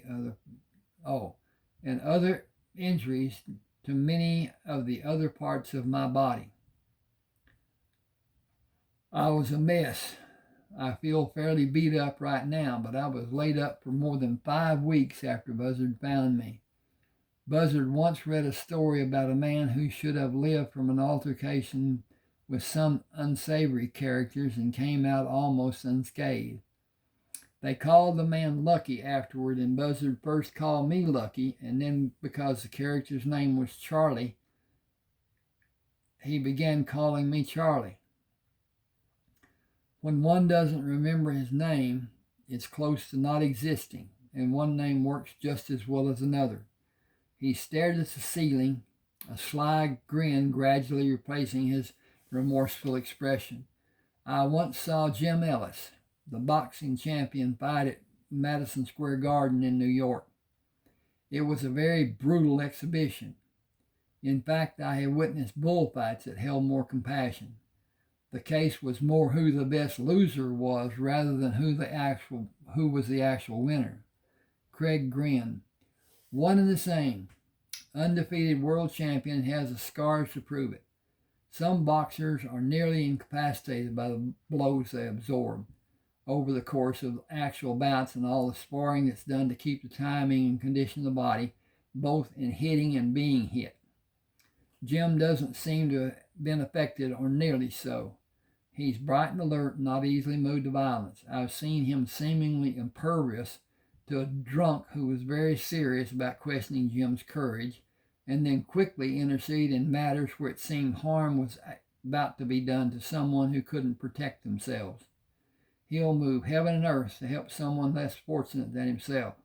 I don't believe he really knows his own strength, and when he's provoked and the adrenaline's flowing, no man I've ever seen could stand against him. There may be someone faster and someone else who is stronger and another who has more in one attribute or another, but no individual I've ever seen can match him in the combination of his abilities. I brought this book titled Charlie's Monument, not because of the name you're using, but because it is lightweight and readable. Lightweight and readability. Because of it. Yeah, okay. When you're stronger, I have others, but I believe you'll really enjoy reading this one. Really enjoy reading that. Craig put the book on the table and took the glass he had earlier placed in the second shelf of the table. He held the glass over the rim, put it in a paper bag, and turned to the door. I heard Jim come in the outer office. Even when he whispers, it's loud, and he's not whispering now. The door swung open, and the bulk of the man filled the doorway. Craig excused himself and left the two to make their own introductions. Jim smiled at Charlie and extended his hand. Looks like neither one of us is going to win any beauty contest. Charlie took Jim's hand, squeezed it, and released it. No, and it's not something I like to face. That's one of the reasons I grew a beard. I'm not forced to look at a mirror to shave every day, and I grew it to try to hide my identity. Hiding was one of the reasons I came to Denver, and the fact that it was the first train leaving St. George, and Denver lay in the same direction the train went. I was attempting to hide, and all the people seemed to be a shield. It's harder to find someone and do something to him in a mass of people. How long have you been in Denver? I believe it's been less than a month. 3 weeks. You have been the subject of the news Alice keeps me informed about. You you always stay you always stay close to home. Why did Craig find you in an alley? What reason were you there? I visited the library, read the longest time to understand the happenings of this country in this country the last 5 years. One trade magazine listed rich people ranked by worth. Alaska has a majority of millionaires, and M.A. Shields is listed toward the center of the list, being number 25, and his nephew, Lee Hammond, is listed as 36. I stayed in the library longer than I intended, and I was surprised to find the sun was almost concealed by the horizon. The night was slightly illuminated by the stars, and the moon was not visible. My attempt to be inconspicuous was a total failure. The attack from behind me was not seen, and I was overpowered and injured. Jim shook his head. Didn't take someone very long to find you. I know about the two guys who roughed you up. They don't have two brain cells between them to rub together. Someone paid them to find you, and I guarantee we'll find that person. The law will not let Benny and Jack go to get the person who hired them, but they aren't setting off scot-free. You got my word on that. Charlie waved the hand limply in the air. It's not my desire that either one of them are hurt, but they should not think they can escape punishment the next time they decide to commit a violent act. Excuse me a second. And we are up here. Closing in on 2 hours. That's not a good thing. Jim's eyes twinkled with the mischievousness of a small boy. They won't be thinking of committing a violent act. They'll be thinking of a violent act being committed on them. I got these scars on my face in violent acts. How'd you come about getting yours? Charlie's face took on a white cast, and his eyes became slits as he began to reflect on the past. He took a few minutes before he said, some of what I recall is hazy, even dreamlike. I don't know how much I really know and how much I've dreamed or imagined. It could be my mind is playing tricks on me, but I'll tell you what I think to be true. Are you comfortable? It is a long story. Are you going someplace? Because if you don't, I'm not. Let's hear the story and don't leave out any juicy parts. Excuse me a second.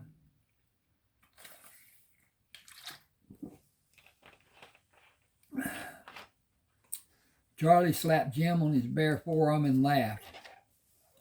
I'll try to not fabricate any either. I guess I have to go back to where my memory starts. That's only a little more than 2 years.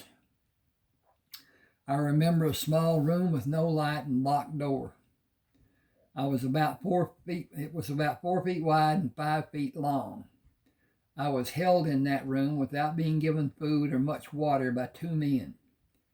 Their intention was to starve me until I died. If they had been patient and not so ignorant, it wouldn't have taken more than 2 weeks. They were supposed to starve me, leave me in the house, and burn it. I heard them say that they were instructed to do that. They argued continuously and talked about how they were going to be rich after the boss man paid them. What those 2 men did to me was barbaric and criminal, but I survived. I was weak and I think near death, but I survived. When someone goes 3 or 4 days without food or water and their body starts, when someone goes 3 or 4 days without food or water, they're Bink. I shouldn't have and here. That just messes it up. I also think that shouldn't be there. I'm going to put a comma. Okay. All right. Need to go up here and click on this backward P and see what I got here. Where am I? Okay.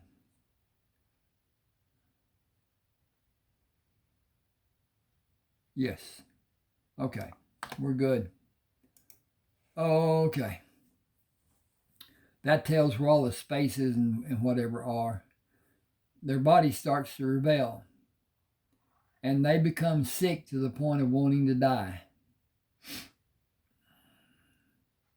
Okay, I need to get rid of that too.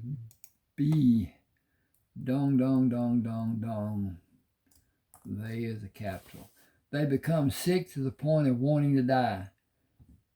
Hallucinating and crazy. They become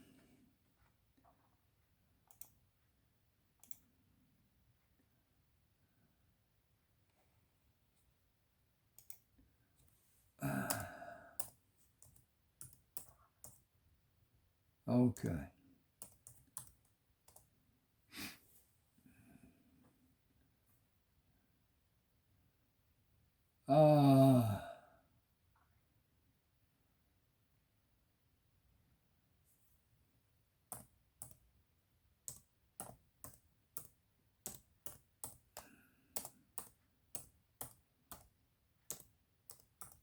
I'm working on this.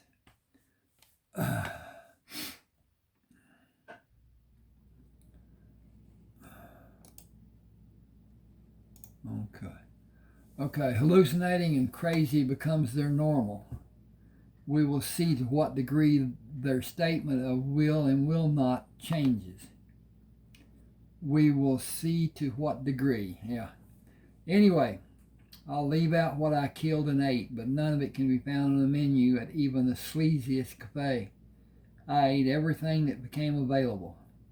The house was old and had shifted off its foundation. The room had a wooden floor that slanted drastically toward the outside wall. If I stretched out when I slept, I had to put my feet in the back right corner, with my body angled across the room because the back left corner was really slanted down. They threw water under the door, attempting to wash away the stench I caused. It became my habit to lay on my stomach on the floor with my feet in the air and my knees against the back wall, praying they would throw the water on the floor again. I made a dam across the room with my shirt to absorb the water they threw and squeezed it into my mouth after I used the shirt to absorb all the fresh water I could manage. Once, one of the men threw water and attempted to electrocute me with a bare wire placed in a pool of water. He was the one who was shocked. I could hear him dancing around in the water trying to get away from the electrical charge. He could not stop to move the wires, because every time one of his feet came back into the water, he received another shock. His partner ignored his pleas for help.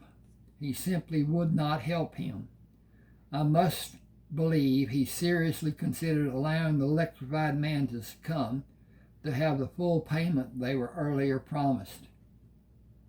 It helped my resolve to live, because after it happened, I would picture him jumping from one foot to the other, being jolted by the electricity with each step. I can close my eyes and see it as clearly as day. It was part of what kept me from going when I was nearly giving up. It was part of what kept me going when I was nearly giving up. Okay. By my best calculation, I was there more than 2 months, by logic and not memory. I may have been there longer, but I can't remember and was not able to distinguish between daylight and night. There were many times the highlight of the day was something other than a cockroach coming into the room. The two men grew impatient with my lack of cooperation in dying, and before sunset one evening took me out into the desert. When we arrived at the destination, they took me out of the trunk and got into a heated argument about how I was to be killed. The more gruesome of the two thought a dull object rammed into my midsection and jerked across as if it was a bullhorn that was gouged into me would leave them looking guiltless. The other one said that would be too slow and they might have to stay there longer than he wanted to watch me die. They continued arguing in complete darkness and nightfall. After it was dark, I edged away from them by backing on my hands and knees. I stood and attempted to run backward, but I couldn't see and fell into a ravine.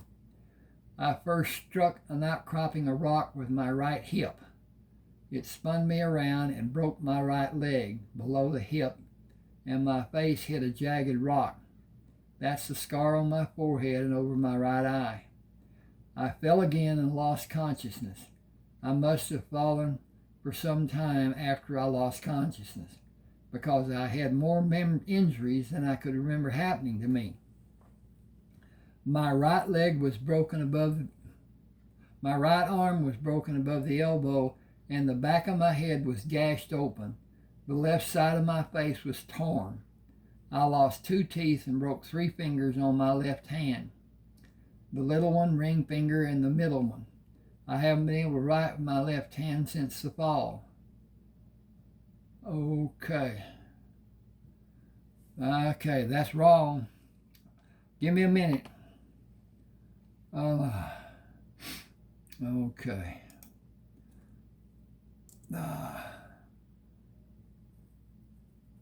Okay.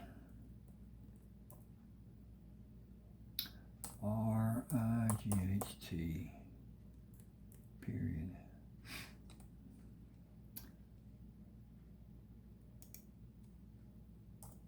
I'm working here.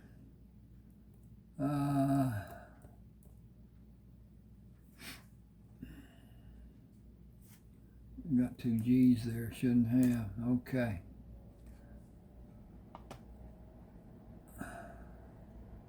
I make an attempt to write with my right hand, and I have to admit that there are times when I have a problem reading the words I scribbled. Those were the major injuries, and there were several minor injuries. What you see is the result of all of them. Jim smiled and lightly touched the old man's arm. Don't seem to be too bad. You're still kicking. That's what's important.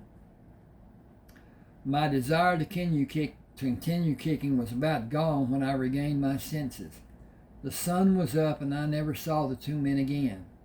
I hurt so bad I prayed to die rather than suffer through the pain. Everything was spinning, and I couldn't focus my eyes, and then I lost consciousness again. Buzzard Shields found me when he saw a group of large birds circling in the air and fighting each other at the top of the ravine. The narrow ravine was almost totally canopied.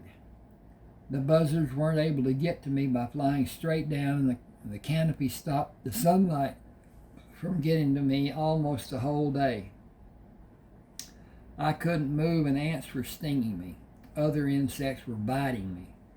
Buzzard got them off of me and asked what my name was. Try as I might, I couldn't speak to tell him. He asked where I lived. I strained to remember, but I couldn't.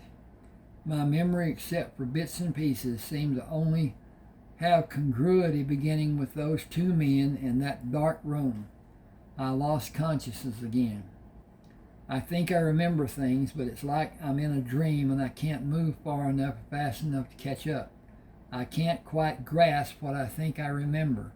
It's almost akin to having something you want to say, but you aren't able to recall the word that would complete the sentence. I cannot get the fogginess out of my brain. Out of my brain and pull out the pieces that completes the memory.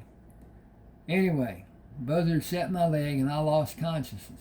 He put a splint on my leg, then set and splinted my arm. He stopped my bleeding with bandages and grease he got from an Indian. I was surprised to see the Indian live that far from the desert, but it was only the first of many surprises about the desert.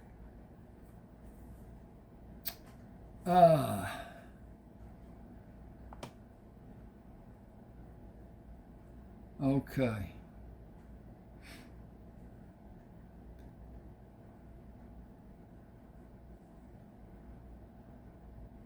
That's not, I gotta redo this. Boy, oh boy, oh boy. He stopped the bleeding with bandages and left to find a person to help.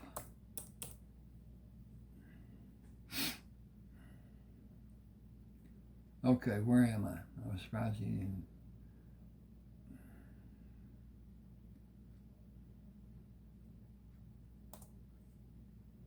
Who was an older Indian?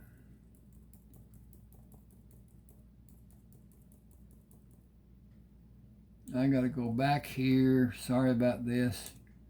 This is totally mess up. But I don't want to stop here. Okay. A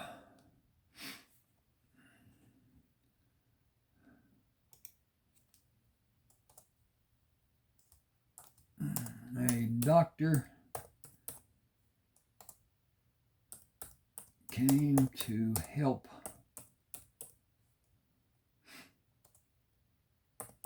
the Indian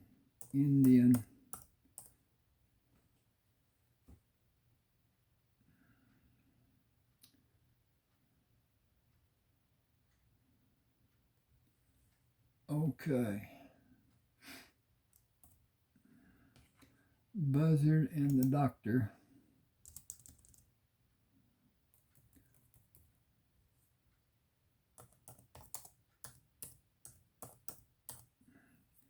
pulled me out of the hole. They carried me to the Indian's house because it was closer. Okay, I got that fixed. Yippee, yippee, yippee. Okay. Buzzard and the doctor pulled me out of the hole. They carried me to the Indian's house because it was closer than his own, Buzzard's. Closer than Buzzard's. Than where the Buzzard lived. Okay.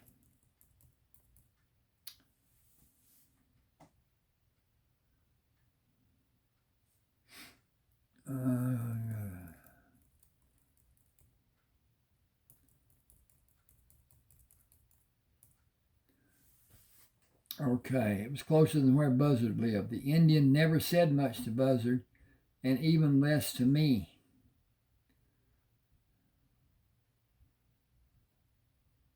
The doctor. Anthony Iron Eagle, doctor of medicine, Yuma Indian. Magician, he wasn't Yuma. Boy, oh boy.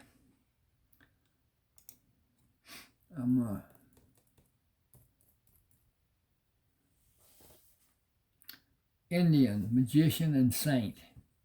He stitched and doctored, fixed and casted. My arm cast came off in 2 weeks. The hip to ankle cast stayed on 2 weeks longer. Damn, those suckers itch. Casts are not a hell of a lot of fun. When you are laid up and can't move, they're even worse. I'm afraid I wasn't a very good patient. The Indian's cooking was adequate, and neither Buzzard nor I asked him what he cooked in his meals. It was better than anything I could ever remember eating. I apologize, Jim, just a small pun.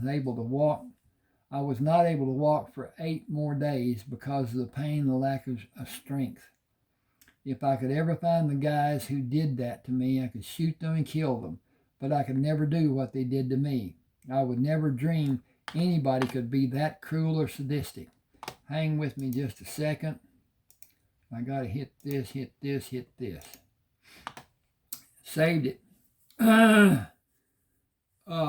Let's see. It was months later before I felt I had normal strength. I have dreadful headaches sometimes. Okay.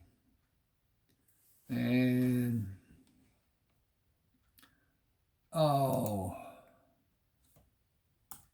at certain times. I need to look at this. Okay, yep, that's good enough. But the worst of what happened to me is the visible scars. The emotional scars are well healed aside from the shame of my looks. At any rate, that's how I got my scars. Now, you big bear, tell me how you got yours. I'm going to put this together with what it should be. Okay. Okay, that's better. Now, you big bear, tell me how you got. Well, my story is a hell of a lot longer than yours. All of my scars happened because I thought I could beat another man in a physical contest. There were a hell of a lot of things they didn't tell me before some of those contests got started. The scars you can't see are the ones that hurt the worst. Usually a broken heart from thinking done by a head other than the one on my shoulders. Ain't love grand? By the way, I'm Jim Ellis, ex-fighter, ex-husband, ex-lover, and extra.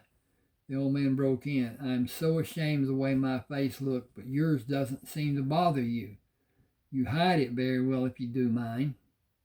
Don't people look at you in a way that shows their pity? That's the part I have a problem with. Sometimes people look at me and refuse to look at me again, even though we're talking. What do you say to them? A man's got to accept himself first. I have to look in the mirror and see this face. I don't have to apologize to anyone the way I look. I've had a good life, and sometimes it's been hard to get through, but I've been true to my principles, and I've been as honest as I was able to be. I never lied, but there were times when I didn't tell the whole truth by evading the issue. The old man waved his hand in the air. I'm sorry. Okay, I'm going to change that and get that old man crap out of here. CHARLIE.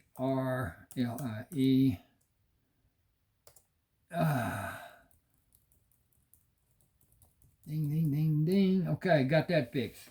Charlie waved his hand in the air. I'm sorry. I didn't intend to throw you off track and stop your story. Please go on. Jim began. It was almost 10 when my folks died of consumption. I was taken to live with my uncle close to Belden, Tennessee. I'm going to stop right here and click this, do it again, if it'll let me. Okay. Now I got to go here and save as downloads. And there's that. Okay. Belden, Tennessee. He put me to work cutting down trees for him to sell. He was a hard man and made me work in almost all kinds of weather all year long. He took pity when the snow was over my knees and had me work inside, but those days were rare. I used a rip saw and wedges to fell the trees and cut them to length.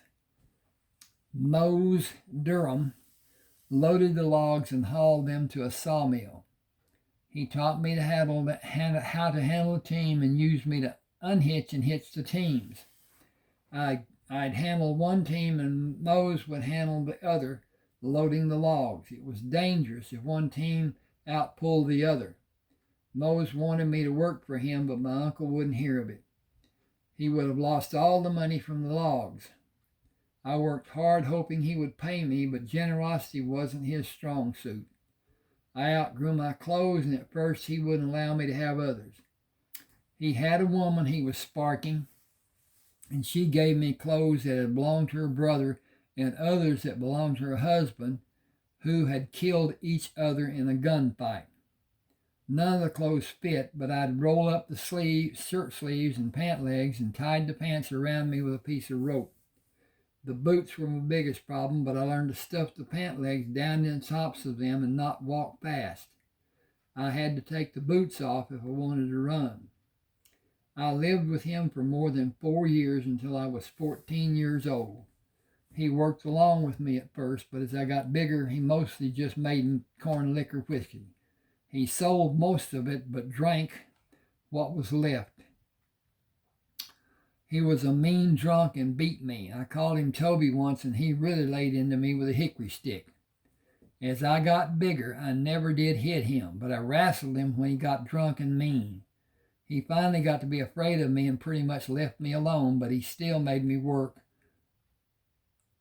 I got to change that. That didn't work at all. Or he would not allow me to live there. There was a pack peddler who came by from time to time. He traveled all over that part of the country, selling things from a pack and repairing almost anything that was broken. People called him the Tinker, or just Tinker. He took a liking to me and taught me to read and write. I wanted him to teach me other things, but he said we would start with books, and after I learned what he considered to be proper, then we would continue my education with academics and everyday learning. He taught me the tricks of wrestling and boxing, how to use a thin pole as a weapon, how to use a knife or to defend against one. By the time I was 12, I was bigger than him. But he could still throw me around like I was a little rag doll. I was determined to learn all I could about fighting, but I didn't see it as a philosophy. Tinker taught me to think and use leverage and find my opponent's weakness. He taught me the mechanics and then made me understand the philosophy of the contest, to use what I could as a warrior and not feel it was necessary to kill someone in order to win the contest. I made a lot of mistakes, and Tinker made me learn from each one. Sometimes his lesson was easy. Sometimes it was painful. Oh, he never hurt me. We're past 2 hours. I learned that speed can often win in ways that's better than strength. It's usually the quicker, smarter fighter who wins, but sometimes it's whoever gets in the first solid blow. In some of my fights, I'd take a lot of punishment if I could hit my opponent one time exactly the way I wanted to. I had to be in the proper position and needed to get him in the proper position.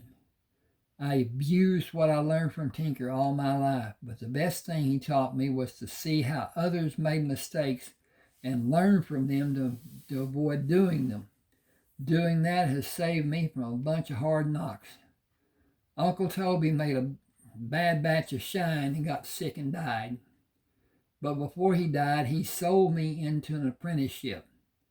Anyway, that's what they called it. I was put to work in a coal mine in Kentucky carrying rocks and coal to a train of cars that moved on rails. Most of the apprentices weren't tall enough or strong enough to throw the big rocks over the edge of the cars to load them. It was my job to get the chunks that were too big for the other boys to carry.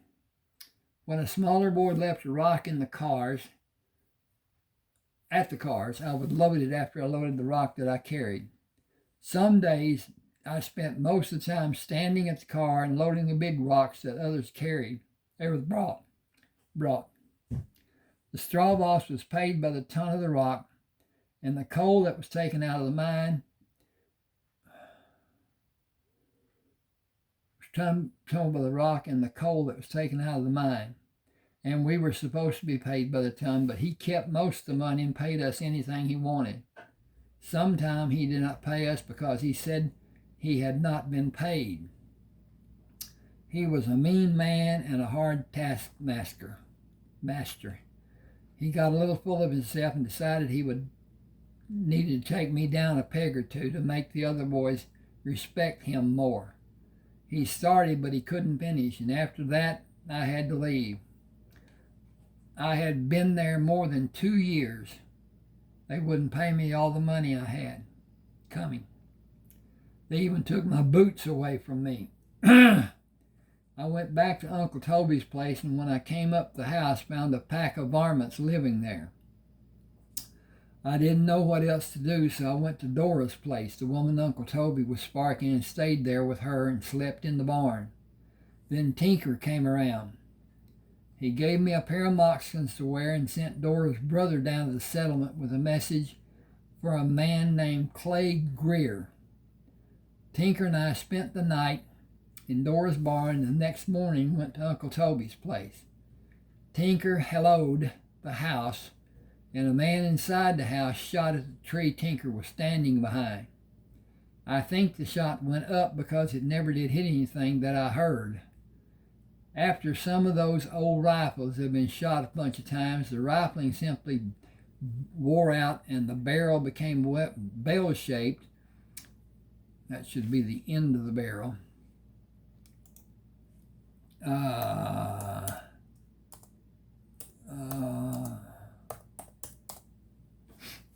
The end of the barrel became bell-shaped at the business end. Okay.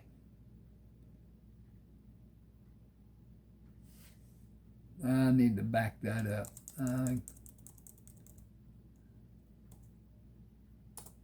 Okay. The barrel became bell-shaped at the business end, and you never could tell where the shot was going to go. Tinker offered for any man inside the house to hand fight one of us, with no holds barred. The people in the house agreed, and 3 of the ugliest men I ever seen came out. It was decided between the 3 of them that the biggest one was the best fighter. I was bigger than Tinker, and that man was fool enough to choose to fight Tinker. Tinker put him in the dirt 7 times straight, and the other 2 men jumped Tinker. I got after one of them and laid him out, and Tinker fairly made shucks of the other one. Someone in the house shoved a rifle out the window and said he would shoot Tinker if he laid another hand on the man who was taking apart. A red-headed man stepped out of the woods and said if one shot was fired from the house, all 3 of their men in the yard would be cut to ribbons. It was Clay Greer and some of the Greer clan. There were about 60 grown men in the Greer family, but only 10 had come with Clay. There were 2 other men in the house, and the Greers rousted them out. As they were leaving, one said they'd be back to get me when I didn't have so much help. The Greers stopped the 5 men, and Clay grabbed the one who said he would be back. Clay brought up the fact that he was already there, and so was I. So the natural conclusion was for him to put his money where his mouth was. He didn't have any money, but Clay said it anyway. We started fighting. He didn't last 2 minutes. I cracked his nose, broke out some teeth, and may have busted his jaw. Then Clay made all the rest fight me, except the one the Tinker had let go on and the one I busted up. Clay said making the one Tinker worked over a fight again would be like shooting an unarmed man, and he was right, because Tinker busted him up pretty good. They didn't come back, and I think it was a lot more fear of the Greers and Tinker than for fear of me. I saw one of them in a fight about 3 years later in Louisville, but we didn't pass words. We spent the rest of the day and that night there. Everybody pitched in and helped me clean the house and the barn. We had breakfast the next morning and left for Kentucky to get my money. Tinker said they were going to get my money or were going to get somebody's hide.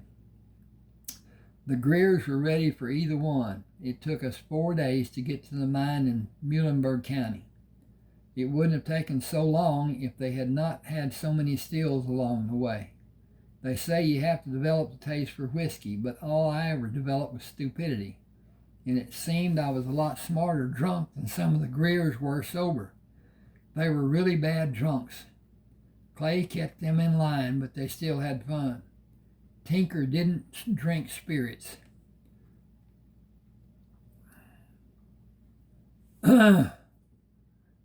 Okay. I'm going to delete that and do this.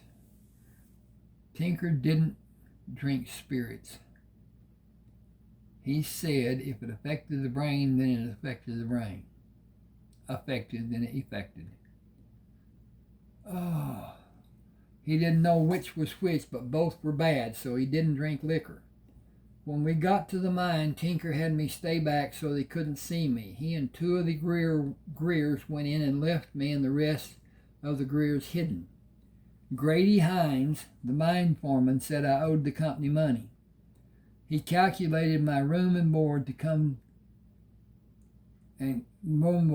to more than my pay and talked about how good all of us were treated. He went on and on about the expense of keeping us. Tinker said, if that's so, did Jim take up more space than the other boys? Was he fed better? Was he allowed to eat more? Did he get anything the other boys didn't get? Did he work more than any other boys? Did he do the work of more than any two, in fact? Any two. In fact, more than any three. Grady said I ate more and did less work than any of the other boys. Tinker was getting mad. He told Grady the only way he could get out of paying me was if he whipped me, no holds barred. No holds barred means the fighter aren't stopped from doing anything to the opponent. Tinker said he would tie one of my hands behind my back. That was to Grady's liking because he was a coward and he figured he'd whip me if I had one hand tied behind my back. He didn't figure on Tinker. They all came around behind the lift house where we were. Tinker got a piece of rope and got behind me and tied it around my left wrist. He whispered, telling me to hold my hand behind my back because my hand was supposed to be tied behind my back, and he told me to let Grady hit me a couple of times before I cleaned his plow. We started, he hit me 4 times, once on the left side of my face, once on the right, once on my chin. The fourth I bounced off my forehead and nearly broke his hand. When I pulled my left hand from behind my back with a rope tied around it, Grady's eyes got big as saucers. I wanted to hurt this man who made my life and hundreds of others so miserable. I beat on him. Man, did I beat on him. I beat on him until I had to hold him up and beat on him some more. Tinker stopped me. I told him I wasn't tired and could go on for a while. Tinker said, well, one of them need to rest. Okay. I'm going to do that, though I don't know if it's right or wrong.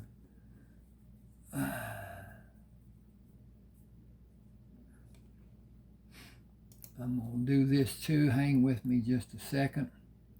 Because, oh, beans. That was stupid. Of course, that's just another beans.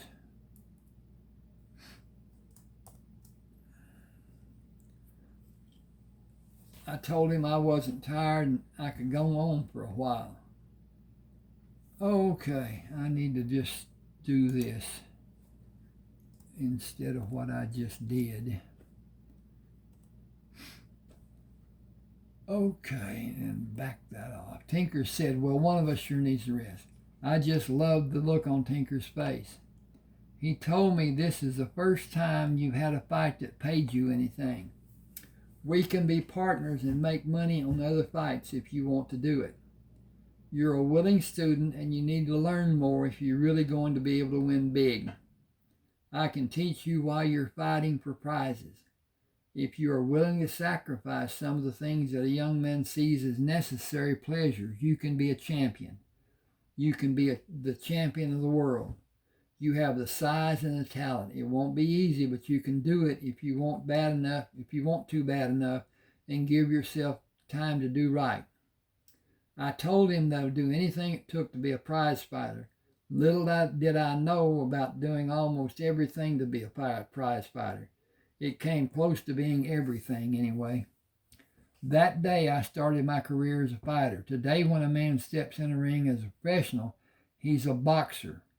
When I started, a man was a fighter. That's another long story. Tinker had a bad heart and died before Christmas of that year. I was not ready to be a heavyweight boxer and became a street fighter. That's how I met Craig. We helped each other. Say, do they feed a man around here, or you have to go out and kill it to cook it? I think I need to stop here. No, I don't. Charlie smiled. I don't know about eating, but I can savor a cup of coffee. Then we can go back to your story. I have 1,000 questions.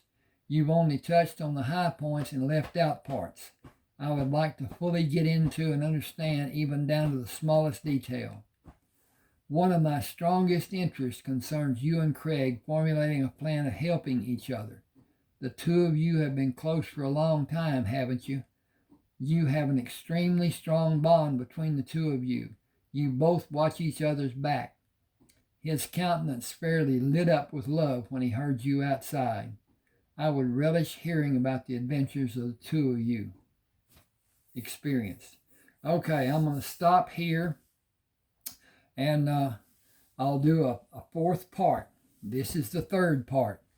I will have links to both the first part and the second part where it can be read and know why this is here and what's being said and all this. This is on page, I got to look at this. Okay. 49. Okay. All right. I'm going to, like I said, I'm going to post this. It's late and whatever. But anyway, I'll leave the link to part 1 and part 2 on this. And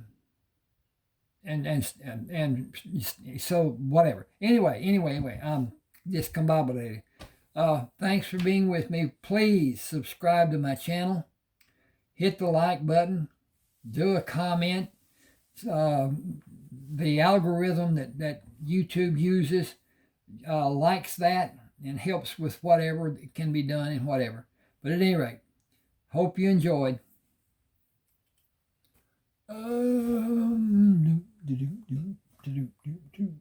Uh-oh.